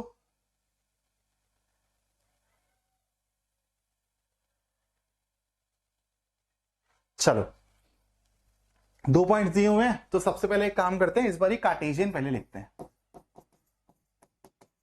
ठीक है, वेक्टर को छोड़ दो सबसे पहले, अभी पहले कार्टेशियन लिखते हैं। कार्टेशियन के लिए क्या करेंगे, x -1 यानी कि दिस, y -1 z -2। ठीक है, इक्वल इक्वल। नीचे क्या आएगा बेटा, डायरेक्शन रेशियोज। 2 पॉइंट दिए हुए हैं तो उनके डायरेक्शन रेशियोज निकालने आते हैं अपने को, बिल्कुल आते हैं। 2 -1 3, 4 -1 यानी कि 3, 5 -2 यानी कि 3, खत्म। ये है आपकी कार्टेशियन फॉर्म। अब वेक्टर फॉर्म के लिए बेटा आप लोग फॉर्मूला भी यूज कर सकते हो, R vector is equal to A vector plus lambda B vector minus A vector, या फिर इसी कार्टेशियन से वेक्टर में जाना सिखाया सर ने, बोलो हाँ या ना। तो आप यहीं से ही बेटा वेक्टर फॉर्म डायरेक्टली लिख सकते हो। अरे सर कैसे लिखें, क्या एक पॉइंट पता है? पता है। तो आर वेक्टर ऐसा हो जाएगा sir, -i cap plus j cap plus 2k cap plus lambda times, sir इसके अंदर क्या आता था, क्या आता था बेटा, इसी को ही वेक्टर फॉर्म में लिख दो। ठीक है, सो दिस विल बी, और 3 3 3 आ रहा है ना हर जगह, मैंने कुछ गलत तो नहीं कर दिया। और बेटा यहाँ पे देखो आप 1 1 1 भी ले सकते हो। ठीक है, तो मैं यहाँ पर अगर ये भी लिख दूं ना तो मेरा कुछ गलत नहीं है, मार्क्स नहीं काट पाएगा एग्जामिनर मेरे। आपको डायरेक्शन से ही मतलब है, ये जो ब्रैकेट वाली चीज है ना, ये डायरेक्शन बताता है लाइन की। तो इसलिए यहां पर आप 3 3 3 लेते, 1 1 1 लो, 2 2 2 लो, आपको मार्क्स पूरे ही मिलने हैं। दोबारा से बता रहा हूं बेटा, जो आप लोगों के डायरेक्शन रेशियोज होते हैं, अगर कोई पैरेलल आपको चीजें दिख रही हैं तो डायरेक्शन रेशियोज क्या होंगे, प्रोपोर्शनल होंगे, लेकिन डायरेक्शन कोसाइन सेम होंगे। ध्यान रखना, बहुत बड़ा की कॉन्सेप्ट है ये। चलो भाई, एंगल बिटवीन टू लाइन सबसे आसान चीज है। अगेन 1 नंबर का सवाल यहां से आप लोग मान के चलिए कि 90-95% आएगा ही आएगा बेटा। और अब इसमें आप लोगों को बहुत ज्यादा मेहनत नहीं लगेगी समझने में। मान लो आपको 2 लाइंस दी हुई हैं और उनकी वेक्टर इक्वेशन दी हुई है ऐसे, a1 vector plus lambda b1 vector, a2 vector plus mu b2 vector. आप लोग एक बात बताओ, दोनों का डायरेक्शन सेंस कहां से निकलता है, यहां से। और अगर 2 वेक्टर गिवन है, उनके बीच का एंगल निकालने के लिए बोला जाए तो डॉट प्रोडक्ट यूज कर लेते हो ऐसे। कुछ नया है क्या? नहीं। If 2 lines are perpendicular then b1 dot b2 will be equal to 0, और यही दो लाइंस अगर पैरेलल होंगी तो बेटा आपको ये दिखेगा कि B1 और B2 क्या है, प्रोपोर्शनल दिख रहे हैं यहां पर कोफिशिएंट्स, या फिर ये दोनों के दोनों कोलिनियर वेक्टर्स हैं, कुछ भी बोल सकते हो। In short B1 vector is equal to lambda times B2 vector. Similar concept को कार्टेशियन फॉर्म में समझिए कि आपको लाइन इस फॉर्म में दी हुई है और इस फॉर्म में दी हुई है, और आपको बोला गया है कि इन दोनों के बीच का एंगल देखो, तो डायरेक्शन सेंस ये दे रहे हैं, बोलो हाँ है ना। तो दोनों को वेक्टर फॉर्म में इमेजिन करके डॉट प्रोडक्ट कर दीजिए और कॉस थीटा निकाल दीजिए, यही आएगा ना। ठीक है, if two lines are perpendicular then numerator 0 हो जाएगा, वही चीज यहां लिख रखी है। और दो लाइंस अगर ये दोनों की दोनों पैरेलल होंगी तो आपको दिखेगा यहां पर A1 A2 B1 B2 C1 C2 proportional है। सिंपल चीजें ये सारी की सारी आपको आती हैं। ठीक है, इसमें अब बहुत ज्यादा आपको दिक्कत नहीं हो रही होगी विजुअलाइज करने में इस कॉन्सेप्ट को या फिर समझने में। बेटा जो 20 मिनट थे ना स्टार्टिंग के, अगर तुमने वो तसल्ली से देख लिया, अगर नहीं भी समझ आया तो दोबारा से रिवाइंड करके देखना, वो चीज तुमको किसी बुक में किसी वीडियो में उतने बढ़िया तरीके से एक्सप्लेन नहीं मिलेगी। बेटा फैकल्टीज तक कंफ्यूज रहते हैं उस कॉन्सेप्ट में, तो वो एज अ रटा रटाया ही दिख सिखा देते हैं आप लोगों को कि ऐसा मान लो ऐसा मान लो, लेकिन मैंने आपको प्रॉपर सिखाया है कि भाई ये कुछ की कॉन्सेप्ट्स हैं, ये पहले समझो, फिर आपको और अच्छे से कॉन्सेप्ट समझ आएगा। आप लोगों के सामने सवाल है, find the angle between these lines. ठीक है, नीचे वाला तो मेरे को लग रहा है थोड़ा सा कट गया, लेकिन ऊपर वाला करते हैं सबसे पहले। बेटा दोनों की दोनों आपको वेक्टर फॉर्म में दी हुई हैं। अगर मेरे को एंगल निकालना है तो मेरे को डायरेक्शन सेंस यहां से मिलेगी, है ना। इसको B1 वेक्टर बोल दूं, इसको B2 वेक्टर बोल दूं, तो कुछ करना नहीं है बेटा, इनका डॉट करो, 3 + 4 + 12 अपॉन में क्या कर देंगे बेटा, अपॉन में क्या कर देंगे, मैग्नीट्यूड से डिवाइड कर दो भाई। तो यहां पर हो जाएगा आपका क्या, 9 + 4 यानी कि 13, 13 और 36, 13 और 36 होते हैं बेटा कितना, 49। और यहां पर हो जाएगा क्या, 1 4 4 यानी कि 9। ठीक है, तो आपका यहां से उत्तर क्या आएगा, ये cos थीटा के बराबर है बेटा, 7 और 12 19, 19/7 × 3 21। तो थीटा क्या आ जाएगा, cos इनवर्स 19/21। सिमिलरली बेटा इस वाले सवाल को अगर मैं करना चाहूं तो कैसे करूंगा, 2 2 1 है और 4 1 8 है, तो दोनों को वेक्टर फॉर्म में इमेजिन करो अपने दिमाग में और यहां पर डॉट प्रोडक्ट कर डालो। तो 2 चौके 8, फिर 4 1 4, सॉरी 2 चौके 8 और यहां पे 2 है ना, 2 ही है ना, ये 2 और 1, हाँ, तो ये 2 हो जाएगा 2 और ये हो जाएगा 8, डिवाइडेड बाय अंडर रूट, इसको मैं मिटा देता हूं, अरे यार ये क्या हो गया, हाँ अब कर लेते हैं यहां पे बेटा। तो ये हो जाएगा अपना, ऊपर आया था अपने 8, क्या ही कर रहा हूं यार, चलो, तो ये हो जाएगा बेटा 8 + 2 + 8 अपॉन अंडर रूट 4 + 4 + 1 यानी कि 9, और यहां पर आएगा बेटा 16 64, 16 और 64 हो गया 80 और ये हो जाएगा 81। ठीक है, सॉल्व कर लेना बेटा, आंसर मिल जाएगा। अब यहां पर एक चीज ध्यान रखना बेटा, अगर यहां पर जो तुमको बी वेक्टर और B2 वेक्टर दिए हुए हैं यूनिट वेक्टर हैं, है ना, यूनिट वेक्टर है, तो मतलब तुम्हारा जो ये डिनोमिनेटर हो जाएगा वो 1 1 हो जाएगा।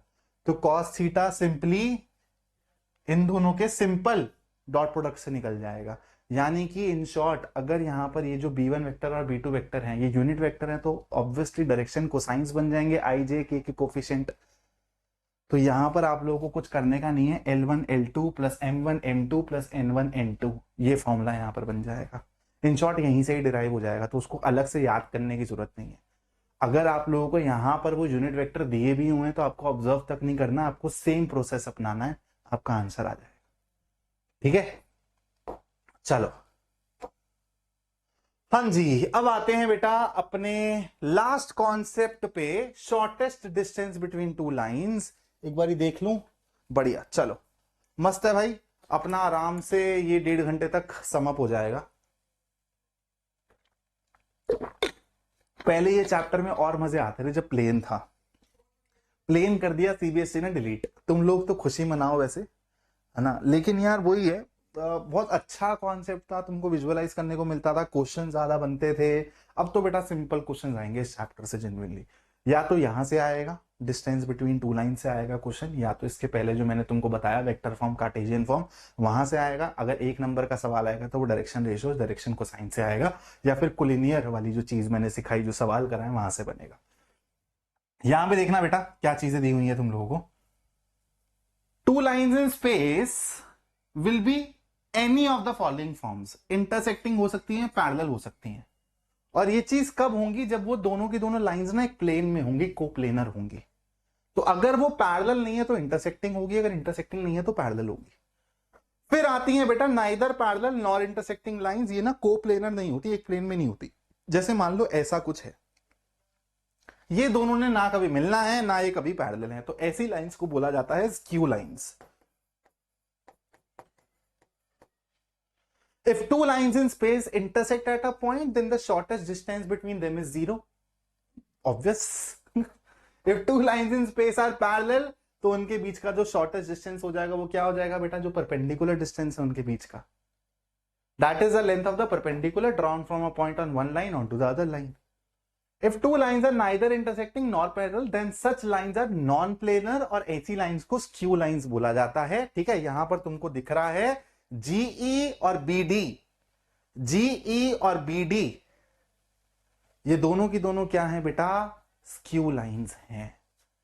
ठीक है, अब यहीं से ही सवाल बनता है कि स्क्यू लाइंस के बीच का शॉर्टेस्ट डिस्टेंस कैसे निकाला जाए। और यहां पर जो नोट में लिखा हुआ है ये भी पढ़ लो एक बार। Two lines lying in the same plane are called coplanar lines.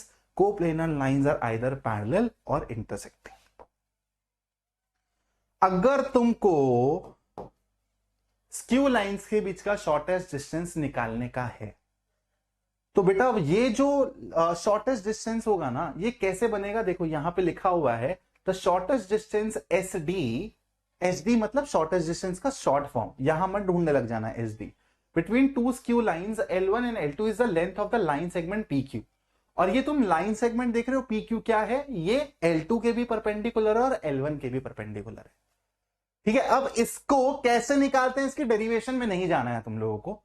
तुम लोगों को ये फॉर्मूला ना अपने दिल दिमाग हर कण कण में बसा लेना है बेटा, कि अगर तुमको दो लाइंस दी हुई है वेक्टर फॉर्म में, a1 vector plus lambda b1 vector, a2 vector plus mu b2 vector, और तुमको बोला जाए कि इन दोनों के बीच का शॉर्टेस्ट डिस्टेंस निकाल के बताओ, तो तुम लोगों को कुछ नहीं करने का है बेटा। देखो याद कैसे रखोगे, a2 माइनस a1 जो गिवन वेक्टर्स हैं, a2 माइनस a1 करोगे, डॉट करोगे इन दोनों के प्रोडक्ट से, डिवाइडेड बाय जो आपने इनका प्रोडक्ट लिया है उसी का मैग्नीट्यूड लेना है बस नीचे। ठीक है, बोलो, ये हो जाएगा shortest distance between two skew lines. अब बेटा यहां पर अगर ये न्यूमरेटर वाली चीज 0 हो जाए, इसका मतलब है कि शॉर्टेस्ट डिस्टेंस इनके बीच में क्या हो गया, 0 हो गया, है ना। मतलब इनके बीच में ये इंटरसेक्टिंग केस बन गया, मतलब ये प्लेनर लाइन बन जाएंगी। तो अगर आपको कोप्लेनर इंटरसेक्टिंग लाइंस प्रूफ करने को आए तो आप इस कॉन्सेप्ट को यूज कर सकते हो कि न्यूमरेटर को 0 प्रूफ कर दो।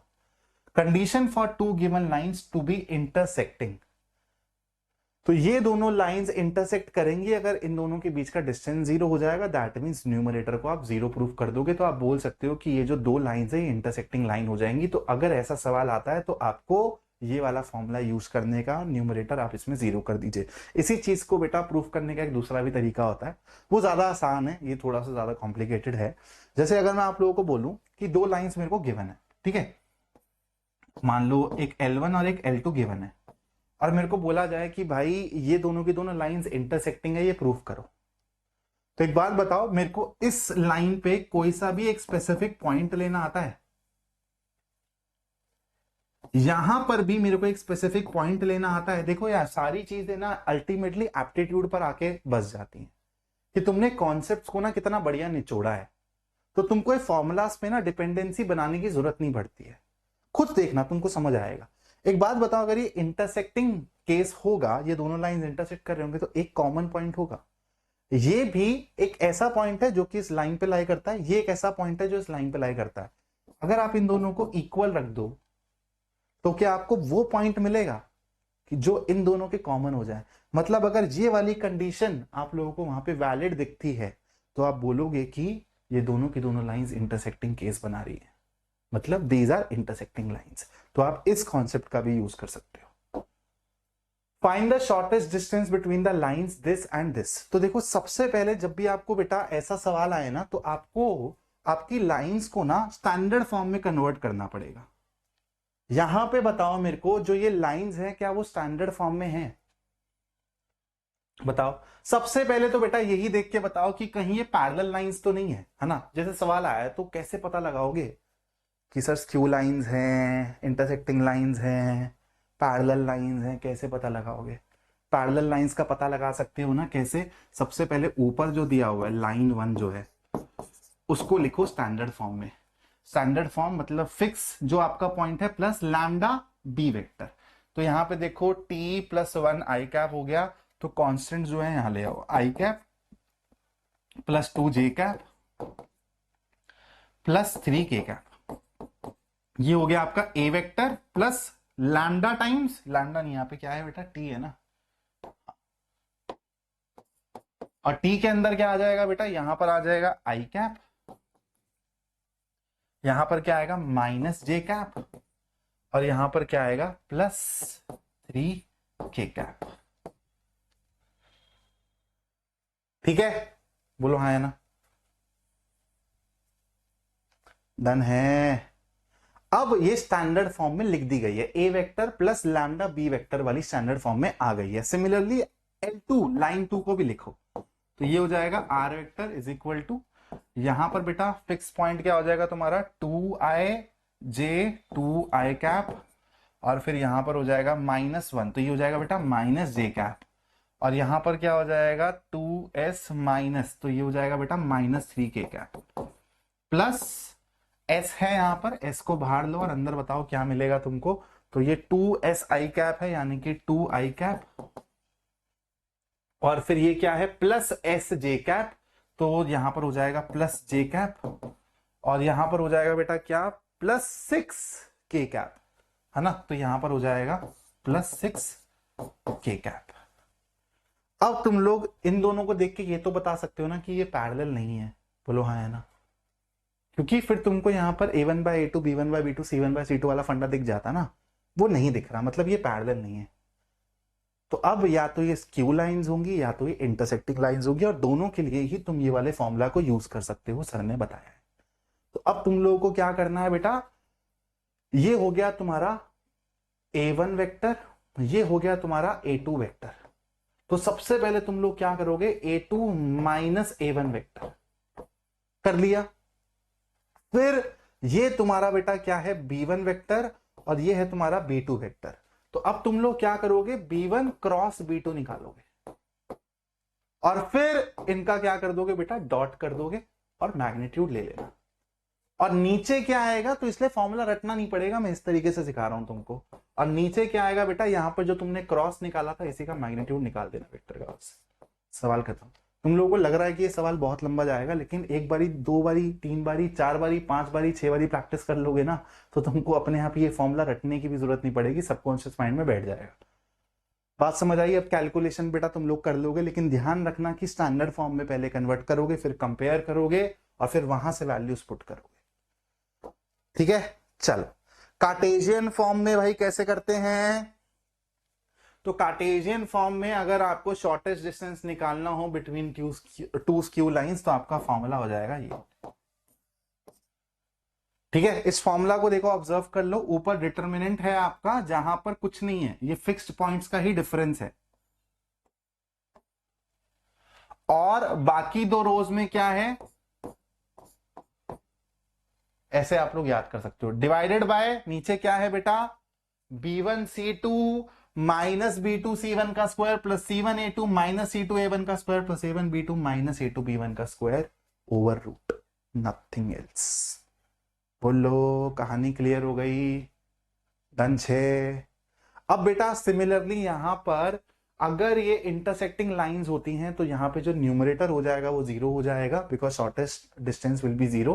तो अगर आपको प्रूफ करना है कि भाई दो लाइंस इंटरसेक्टिंग हैं, तो आप वेक्टर फॉर्म में दिया हो तो ये चीज जीरो, और अगर कार्टेशियन फॉर्म में दिया हो बेटा तो ये डिटर्मिनेंट जीरो। ठीक है, find the shortest distance between the two lines. Again बेटा ध्यान रखना यहां पर सारी चीजें ना स्टैंडर्ड फॉर्म में है, तो तुमको जो भी चीज दी होगी अगर स्टैंडर्ड फॉर्म में है तो डायरेक्टली कंपेयर करो, लेकिन अगर स्टैंडर्ड फॉर्म में नहीं है तो तुमको उसको चेंज करना पड़ेगा।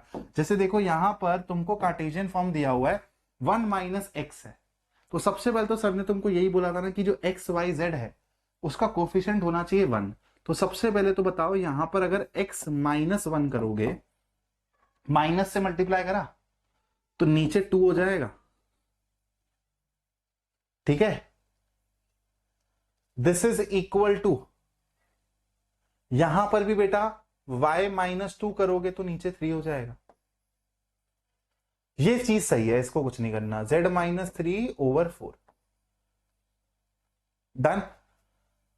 यहां पर देखो कुछ चेंज करने की जरूरत है क्या? नहीं बेटा, ये अपने स्टैंडर्ड फॉर्म में है। तो अब तुम लोगों को दो लाइंस की इक्वेशन मिल गए in Cartesian form, that too in standard form. अब तुमको कुछ नहीं करने का बेटा, फॉर्मूला अप्लाई करना है बस।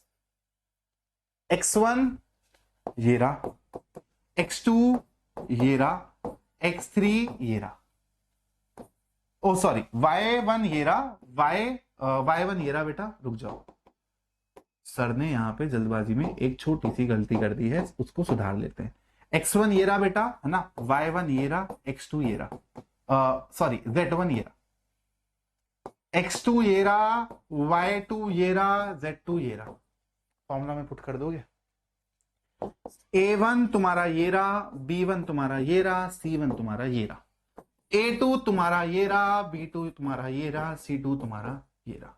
अब तुम लोग एक बात बताओ, सारी चीजें तुमको पता है, तुमको सिर्फ फॉर्मूला में यहां पर ही तो डालना है इसको और फिर कैलकुलेट करना है, तो ये तो कर ही लोगे तुम मेरे हिसाब से। तो इसको पूरा सॉल्व कराने की जरूरत नहीं है, बस ये ध्यान रखना कि तुम लोगों को सबसे पहले चाहे वेक्टर फॉर्म दिया हो चाहे तुमको कार्टेशियन फॉर्म दिया और तुमको उसके बीच का डिस्टेंस निकालना है, तो सबसे पहले तुम चेक करोगे कि वो जो फॉर्मेशंस दी हुई है वो स्टैंडर्ड फॉर्मेशन है या नहीं है।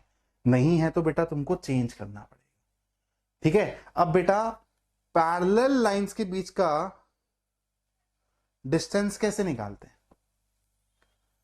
पैरेलल लाइंस के बीच का डिस्टेंस कैसे निकालते हैं ये देखना। दो लाइंस है पैरेलल हैं, सर कैसे पता चलेंगी? अरे ये बी वेक्टर बता देगा ना, है ना, आपको दिख जाएगा कि ये क्या है, प्रोपोर्शनल होंगे, तो आपको दिख जाएगा कि ये दोनों की दोनों लाइंस क्या है, पैरेलल है। अब अगर आप लोगों को इनके बीच का डिस्टेंस निकालना है तो आप लोग ये वाला फॉर्मूला अपने जहन में डाल लीजिए, B vector cross with a2 minus a1 upon mod of v। बात समझ आ गई? ठीक है, प्लीज इस फॉर्मूला को लिख लीजिए, जहन में डाल लीजिए, इंपॉर्टेंट है।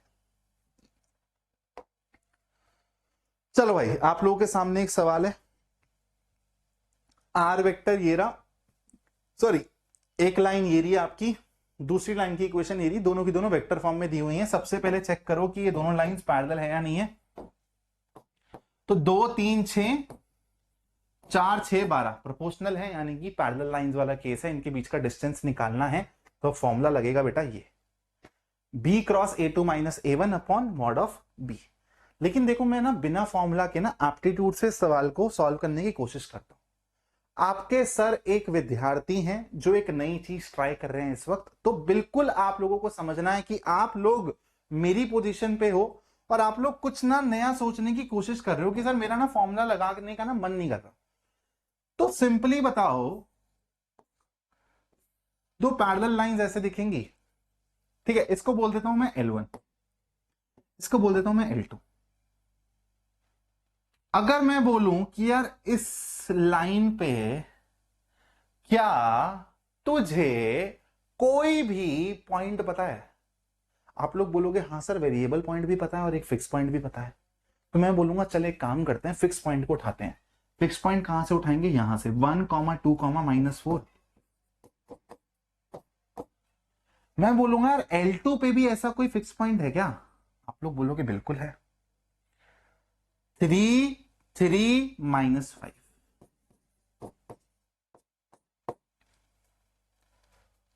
अगर बेटा ये दोनों के दोनों ऐसे पॉइंट्स होते हैं, ध्यान से समझना, अगर ये दोनों के दोनों ऐसे पॉइंट्स होते हैं, अगर मैं इनको मिलाता हूं और ये दोनों लाइंस के परपेंडिकुलर ही हो जाते हैं, तो यही एक्चुअली शॉर्टेस्ट डिस्टेंस हो जाएगा। लेकिन मैं ये इमेजिन नहीं कर सकता, इसको मेरे को चेक करना पड़ेगा। कैसे चेक करना पड़ेगा? आप लोग इन दोनों के थ्रू डायरेक्शन रेशियोज निकालो और फिर उसका डॉट ले लो, या तो इसके साथ या तो इसके साथ। अगर 0 आएगा तो मतलब परपेंडिकुलर हो जाएंगे ना। कॉन्सेप्ट समझ आ रहा है? तो आप लोग देखो 3 - 1 2 3, और तो ये हो जाएगा बेटा 3 - 1 2, 3 - 2 1, और ये हो जाएगा -5 + 4 यानी कि -1। इसका डॉट ले लो बेटा यहां से 2 3 6 के साथ, तो तुमको मिलेगा 4 + 3 -1। क्या ये 0 आ रहा है? नहीं। मतलब इसको जब आप ज्वाइन करोगे तो वो परपेंडिकुलर नहीं है। ठीक है, अपने को इतनी चीज समझ आ गई है। तो अब बेटा अब कैसे निकालू? तो एक बात बताओ, अगर मैं इसको ऐसे जोड़ देता हूं, अरे यार, L1 L2, ठीक है, यहां पर अपन ने फिक्स पॉइंट लिया था 1 2 -4, और यहां पर अपन ने लिया था बेटा क्या? 3 3 -5। अपने को समझ आ गया कि भाई ये परपेंडिकुलर नहीं था, मतलब कुछ ऐसी चीज होगी ये। अब एक बात बताओ, मेरे को निकालने का क्या है बेटा? ये निकालने का है मेरे को, H बोल देता हूं इसको मैं, ठीक है, H मेरा निकालना है यहां पर, ये मेरा मुद्दा है। तो लेकिन क्या मैं ये वाली चीज निकाल सकता हूं क्या? इसकी लेंथ निकाल सकता हूं? बहुत प्यार से आप इसको डिस्टेंस फॉर्मूला से निकाल सकते हो। सारा गेम इसका है, अगर ये निकल गया तो क्या पाइथागोरस थ्योरम लग जाएगी? बोलो हाँ या ना। और ये कुछ नहीं है बेटा, क्या अगर मैं इसको A बोल दूं और इसको मैं B बोल दूं, तो ए बी की प्रोजेक्शन ही तो है L2 पे। प्रोजेक्शन ऑफ द वेक्टर वाले कॉन्सेप्ट में चले गए अपन। तो ये जो चीज एक्चुअली आप लोग निकाल के बैठे हो ना, इसके पीछे एनसीईआरटी में जब डेरिवेशन देखोगे ना तो यही दिखेगी। तो अगर मैं इस ए बी का प्रोजेक्शन निकाल दूं L2 के अलोंग, तो मेरा काम बन जाएगा। अब प्रोजेक्शन कैसे निकाला जाता है बेटा? इस ए बी वेक्टर को लिखना आता है तुमको? बिल्कुल आता है। डॉट क्या करते थे? डॉट क्या करते थे बेटा? इसके अलोंग का यूनिट वेक्टर, यानी कि ये जो है ना, ये इसको यूनिट वेक्टर बना के यहां पे लिखो, तो ये हो जाएगा आपका 4i + 6j + 12k divided by में ये हो जाएगा बेटा आपका 16 + 36 + 144 का रूट। ठीक है, तो ये हो जाएगा बेटा आपका क्या? 144 और 36 हो जाएगा 180, 196, तो ये हो जाएगा 14। तो यहां से बेटा आप लोगों को ये मिल गया ए बी वेक्टर, आप लोगों को पता ही है। इसका आपको डॉट निकालना है किसके साथ? 4/14 यानी कि 2/7 आई कैप + 3/7 जे कैप + 6/7 के कैप। ए बी वेक्टर कैसे निकालोगे? अरे 1 -3, तो ये हो जाएगा बेटा क्या? -2 आई कैप 2 - 3 -j कैप -4, और ये हो जाएगा +k कैप। ये लो, इन दोनों का डॉट निकाल दो। इन लोगों का डॉट निकाल दोगे ना तो ये पता चल जाएगा, AC पता चल जाएगा। तो अब तुमको कुछ नहीं करना, AB पता है, AB का स्क्वायर माइनस इनको डॉट करके जो आंसर आएगा, यही तुम्हारा बेटा किसके बराबर होगा? H² के बराबर होगा। तो H निकल गया। ये सब की सब चीजें मैंने सिर्फ और सिर्फ तुम्हारे को सिखाने के लिए करी हैं कि ये जो तुम फॉर्मूला से डरते हो ना, अगर एक बारी तुम थोड़ी सी मेहनत करके इन फॉर्मूलाज को कैसे जनरेट किया गया है वो सीख लोगे, और अब ये सीखना तुम्हारे लिए बहुत आसान है, क्योंकि गगन सर ने तुमको ये सारी चीजें ना सिखा दी हैं कि सोचनी कैसे है, पॉइंट लेना है, पॉइंट कैसे लेना है, डायरेक्शन कोसाइन का क्या सेंस है, डायरेक्शन रेशियोज का क्या सेंस है। तो ये सारी की सारी जो हिडन चीजें होती है ना, वो सब तुमको पता है, की कॉन्सेप्ट तुमको पता है। तो अब तुम डेरिवेशंस को बहुत इजीली ग्रास्प कर लोगे और ये चैप्टर तुम्हारे लिए मक्खन हो जाएगा बेटा। Find the coordinates of foot of the perpendicular drawn from this. देखो ऐसा अभी तक कोई कॉन्सेप्ट नहीं पढ़ाया मैंने तुमको ना, लेकिन फिर भी तुम ये सवाल सॉल्व करोगे मेरे साथ मिलके, देखना कैसे। Coordinates of the foot of the perpendicular, तो बेटा कोई ना एक ये पॉइंट है, मान लेते हैं इसको, बोल देते हैं तू पी है ना, तू पिया हुआ नहीं है लेकिन तू पी है। अब हमको क्या करना है बेटा, हमको ये एक लाइन दी हुई है जिसकी हमको कार्टेशियन फॉर्म दी हुई है, इसको हम लोग एल बोल देते हैं। तो इस पॉइंट से अगर मैं परपेंडिकुलर ड्रॉप करूं इस लाइन पे, तो मेरे को ये फुट के बारे में पता करना है, इसको बोल देते हैं एक्स वाई जेड। तो मेरे को ये एक्स वाई जेड के बारे में पता करना है। कैसे करेंगे सर, कैसे करेंगे सर? भाई सिंपल सी बात बताओ, इन दोनों से क्या तुम डायरेक्शन रेशियो निकाल सकते हो? हाँ सर, बहुत इजी है। तो एक काम करते हैं, ये हो जाएगा sir x minus 0, y minus 2, z minus 3। बोलो, निकाल दिए? अब क्या तुमको इस लाइन के डायरेक्शन रेशियोज पता है? 5 2 3, 5 2 3। अगर तुम इनका डॉट करते हो, अगर तुम इनका डॉट करते हो तो तुमको क्या एक्स वाई जेड में एक बढ़िया सा तुमको कुछ रिलेशन मिल जाएगा? बोलो हाँ या ना। आप बोलोगे लेकिन सर अभी भी ना बात फंस रही है। एक काम करो, इतने में ना एक स्मार्ट बच्चा उठेगा, वो बोलेगा सर मेरे को ना एक समझ आ गई चीज। मैं बोलूंगा बता बता बेटा बता।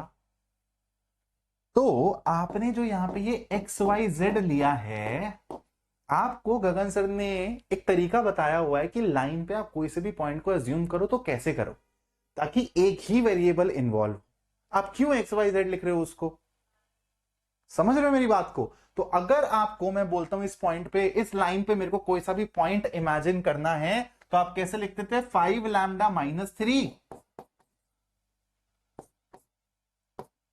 वाई कोऑर्डिनेट क्या हो जाएगा? 2 लैम्डा प्लस 1 और फिर 3 लैम्डा माइनस 4।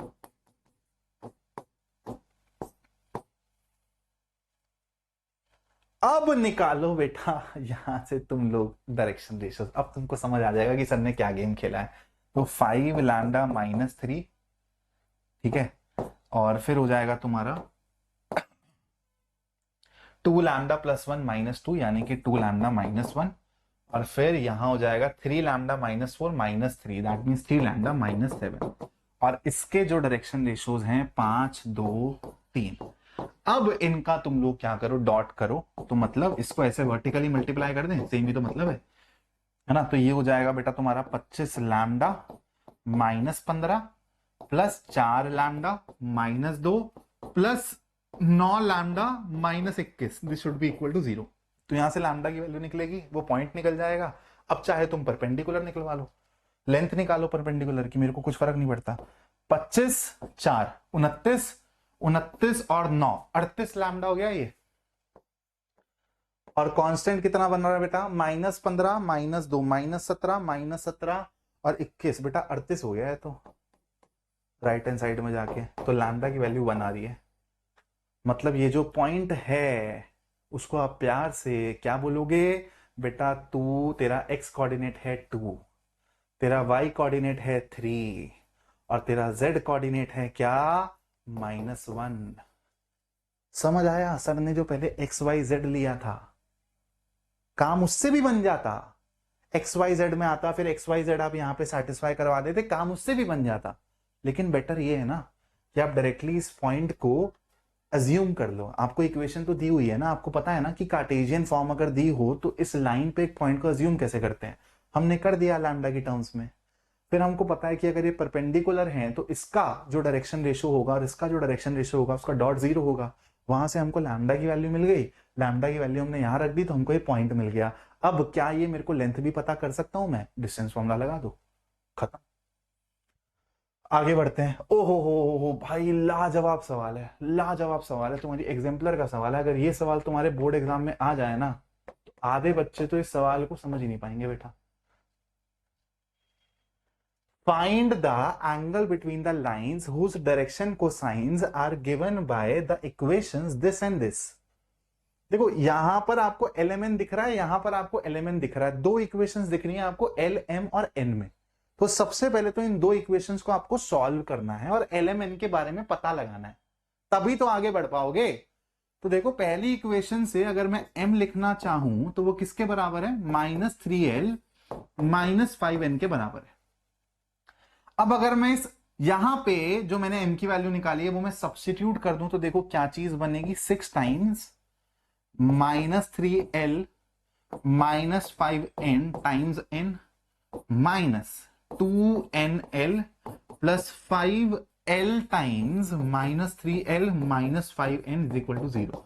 इसको ओपन अप करेंगे बेटा अगर, तो ये हो जाएगा 6 तिया 18 माइनस का, तो ये हो जाएगा -18ln, ठीक है, और ये हो जाएगा माइनस का 30n², यहां पर -2nl है प्लस यहां पर क्या हो जाएगा 5 इंटू -3 -15l², और ये हो जाएगा बेटा -25ln इज इक्वल टू 0। सारी चीजें नेगेटिव में है बेटा तो साइन चेंज कर दो पूरे का, तो ये हो जाएगा 18 2 30, 30 और ये 25, 30 और 25 कितना हो गया बेटा, तो एक बार रुक जाओ, सही कर रहा हूं ना, कहीं पे गड़बड़ी तो नहीं करी, कैलकुलेशन मिस्टेक तो नहीं है, नहीं है, हाँ।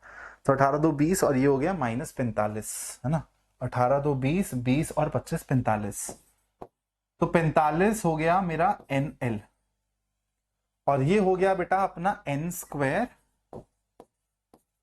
और ये हो गया अपना क्या l², ठीक है, सारी चीजें मैंने पॉजिटिव में ले ली।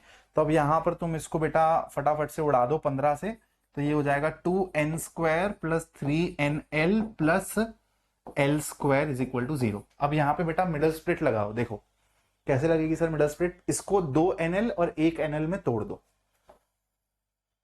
ठीक है, तो तुम इसको ऐसे लिख सकते हो 2n² plus 2nl plus nl plus l² is equal to 0। समझ आया मुन्ना? अब समझना 2n अगर तुम यहां से कॉमन ले लोगे तो तुमको अंदर n प्लस एल मिलेगा, यहां पर अगर तुम l कॉमन ले लोगे तो n प्लस एल मिलेगा। तो यहां से तुमको ना n और l में दो रिलेशन दिख रहे हैं, एक तो 2n plus L is equal to 0 और दूसरा दिख रहा है n is equal to -l, ठीक है। यहां से तुमको पता चल रहा है कि l जो है वो -2n के बराबर है। इसको एक काम करते हैं और सिंप्लीफाई करके लिख लेते हैं, ये हो गया बेटा यहां से l is equal to -2n है, और जो ये ब्रैकेट में है यहां से l is equal to -n है। अब तुम समझना बेटा चीजों को, तुम्हारे डायरेक्शन कोसाइंस क्या होते हैं,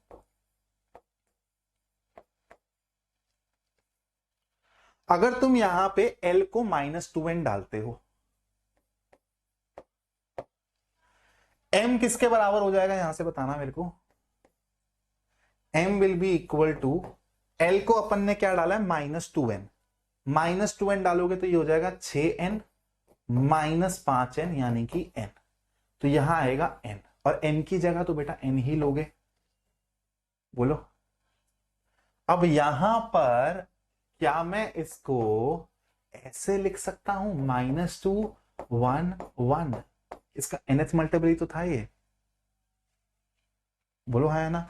इन शॉर्ट ये एक्चुअली एबीसी डायरेक्शन रेशियोज वाली फॉर्म में है, ये जो रिलेशन दिया हुआ था ये डायरेक्शन कोसाइंस में दिया हुआ था, लेकिन इस रिलेशन को जब आपने अच्छे से यूज किया तो आपको समझ आ रहा है अरे सर -2 1 1 मिल गया मेरे को। अगर आप सेकंड वाली चीज को यूज करोगे, l की जगह -n पुट करोगे तो देखो होगा क्या, m किसके बराबर होगा, यहां पर -n डालोगे बेटा तो ये हो जाएगा 3n -5n यानी कि -2n, और यहां पर n रहेगा, तो यहां से आपको क्या मिल रहे हैं ABC, यहां से आपको मिल रहा है -1 -2 और 1।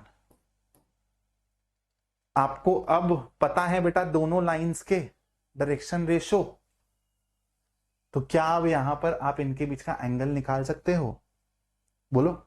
डॉट कर दो, डिवाइडेड बाय इसका मैग्नीट्यूड मल्टीप्लाइड बाय इसका मैग्नीट्यूड, सवाल खत्म। लेकिन बहुत ही शानदार सवाल है बेटा, बहुत ही प्यारा सवाल है, ऐसा सवाल जिस बच्चे ने पहले किया होगा वही कर पाएगा एग्जाम में, वरना नहीं कर पाओगे। Find the coordinates of the foot of the perpendicular drawn from the point A to the line joining this and this. Same type का सवाल है बेटा। अब तुम्हारा पॉइंट है ये, और इस बार ही तुमको लाइन की इक्वेशन दी नहीं हुई, पहले बनानी है। तो सबसे इजी होता है बेटा कार्टेशियन फॉर्म, ठीक है। तो तुम लोग ना इस लाइन की इक्वेशन ना कार्टेशियन फॉर्म में लिख दो। तो तुम लोग कैसे लिखोगे बेटा, किसी को भी फिक्स पॉइंट मान लो, जैसे इसको मैंने मान लिया x1 y1 z1, तो ये हो जाएगा x, यहां पर आएगा y+1, यहां पर आएगा बेटा z-3, नीचे क्या आएगा दिस माइनस दिस यानी कि 2 -3 माइनस ऑफ -1 यानी कि हो जाएगा -3 + 1 -2, और ये हो जाएगा -1 -3 -4। ये लो, बस अब तुमको कार्यक्रम मैंने पिछले वाले सवाल में सिखाया हुआ है, वही चीज करनी है। इस इक्वेशन की मदद से इस वाले पॉइंट को क्या करो, अज्यूम करो, फिर लाइन के डायरेक्शन रेशियोज तुमको पता ही है, इस परपेंडिकुलर के डायरेक्शन रेशियोज निकालो, डॉट प्रोडक्ट 0 करो, यहां से लैम्डा की वैल्यू मिल जाएगी, पॉइंट तुमको मिल जाएगा। ठीक है, हाँ जी, इस वाले सवाल को करते हैं। फिर आप लोगों को ये वाला सवाल बेटा होमवर्क में है आपके, ऐसा सवाल मैं ऑलरेडी करा चुका हूं, और ये सवाल भी होमवर्क में है। जिसने भी ये वाला सवाल बना लिया इस लेक्चर के बाद, उसको 3D ज्योमेट्री एकदम क्लीन हो गई है भाई, एकदम क्लियर हो गई है। आप लोगों को मतलब ये समझ लो कि बेटा आप जैसा भी सवाल आए ना, आप लोग पक्का फोड़ कर आने वाले हो। जो लास्ट सवाल है अगर वो बना लिया, find the image of the point this in the line this. तो देखो इमेज के लिए कुछ नहीं करने का है, सेम कॉन्सेप्ट लगेगा फुट ऑफ द परपेंडिकुलर वाला। ये आप लोगों को दिया हुआ लाइन, तो मैं अगर यहां पर एक पॉइंट इमेजिन करना चाहूं तो कैसे करूंगा। ये वाला पॉइंट मेरा 1,6,3 है, जिससे मैंने परपेंडिकुलर ड्रॉप किया, तो ये मेरा फुट ऑफ परपेंडिकुलर हो गया। अब इसकी इमेज निकालनी है, मतलब रिफ्लेक्शन निकालनी है। अगर ये वाला पॉइंट मैं निकाल लूं तो बेटा क्या मैं मिड पॉइंट फॉर्मूला से ये नहीं निकाल सकता क्या। तो मतलब पिछले वाले सवाल की ही ये एक्सटेंशन है, बस और कुछ नहीं करना। आपने ये फुट ऑफ परपेंडिकुलर निकाला, उसके बाद आप लोग ये वाला पॉइंट बहुत प्यार से निकाल लोगे, कैसे, मिड पॉइंट फॉर्मूला लगा के। समझे। मान लो जैसे ये वाला कुछ आ गया आपका x, y, z, और आपको ये वाले पॉइंट की तलाश है, जो कि क्या है, इस पॉइंट की रिफ्लेक्शन है इस लाइन में, मान लेते हैं u v w है। तो भाई सिंपल सी बात है ना, u + 1 क्या हो जाएगा, 2x के बराबर हो जाएगा, और x y z आपको पता होंगे अब, है ना, फुट ऑफ द परपेंडिकुलर निकालना आता ही है आपको। v + 6 किसके बराबर हो जाएगा, 2y के बराबर हो जाएगा। w + 3 किसके बराबर हो जाएगा बेटा, 2z के बराबर हो जाएगा, निकाल लेना। ठीक है, खत्म हो गई भाई 3D ज्योमेट्री भी। ये वाला सवाल जो कर लेगा भाई, 3D में हर क्वेश्चन फोड़ोगे तुम, लिखवा के ले लो मेरे से। मजा आया होगा। अगेन मैं बोल रहा हूं, अगर तुमने इस वीडियो को शिद्दत से देख लिया बेटा, तुमको अब इसके बाद सिर्फ सवाल लगाने हैं सुपर 500 क्वेश्चंस की पीडीएफ का ललकार सीरीज के। जब इसका पार्ट आएगा ललकार सीरीज में तब उसके अलावा तुमको कुछ करने की जरूरत नहीं है। अब बेटा मेरी एंड से सिर्फ और सिर्फ प्रोबेबिलिटी का 1 शॉट पेंडिंग है, सारे 1 शॉट जल रखे हैं। तुम्हारा अब सिलेबस तुम्हारे हाथ में। अब तुम ये नहीं बोल सकते कि सर ये करा दो, हमारा ये मिस है, ये मिस है। प्रोबेबिलिटी का 1 शॉट रह गया है, नेक्स्ट 3 दिन के अंदर प्रोबेबिलिटी भी डल जाएगा। ठीक है, क्योंकि अब नेक्स्ट के 2 या 3 दिन में थोड़े से ललकार सीरीज के जो बचे हुए पार्ट हैं वो डालूंगा। Thank you so much for watching this video. जय हिंद दोस्तों।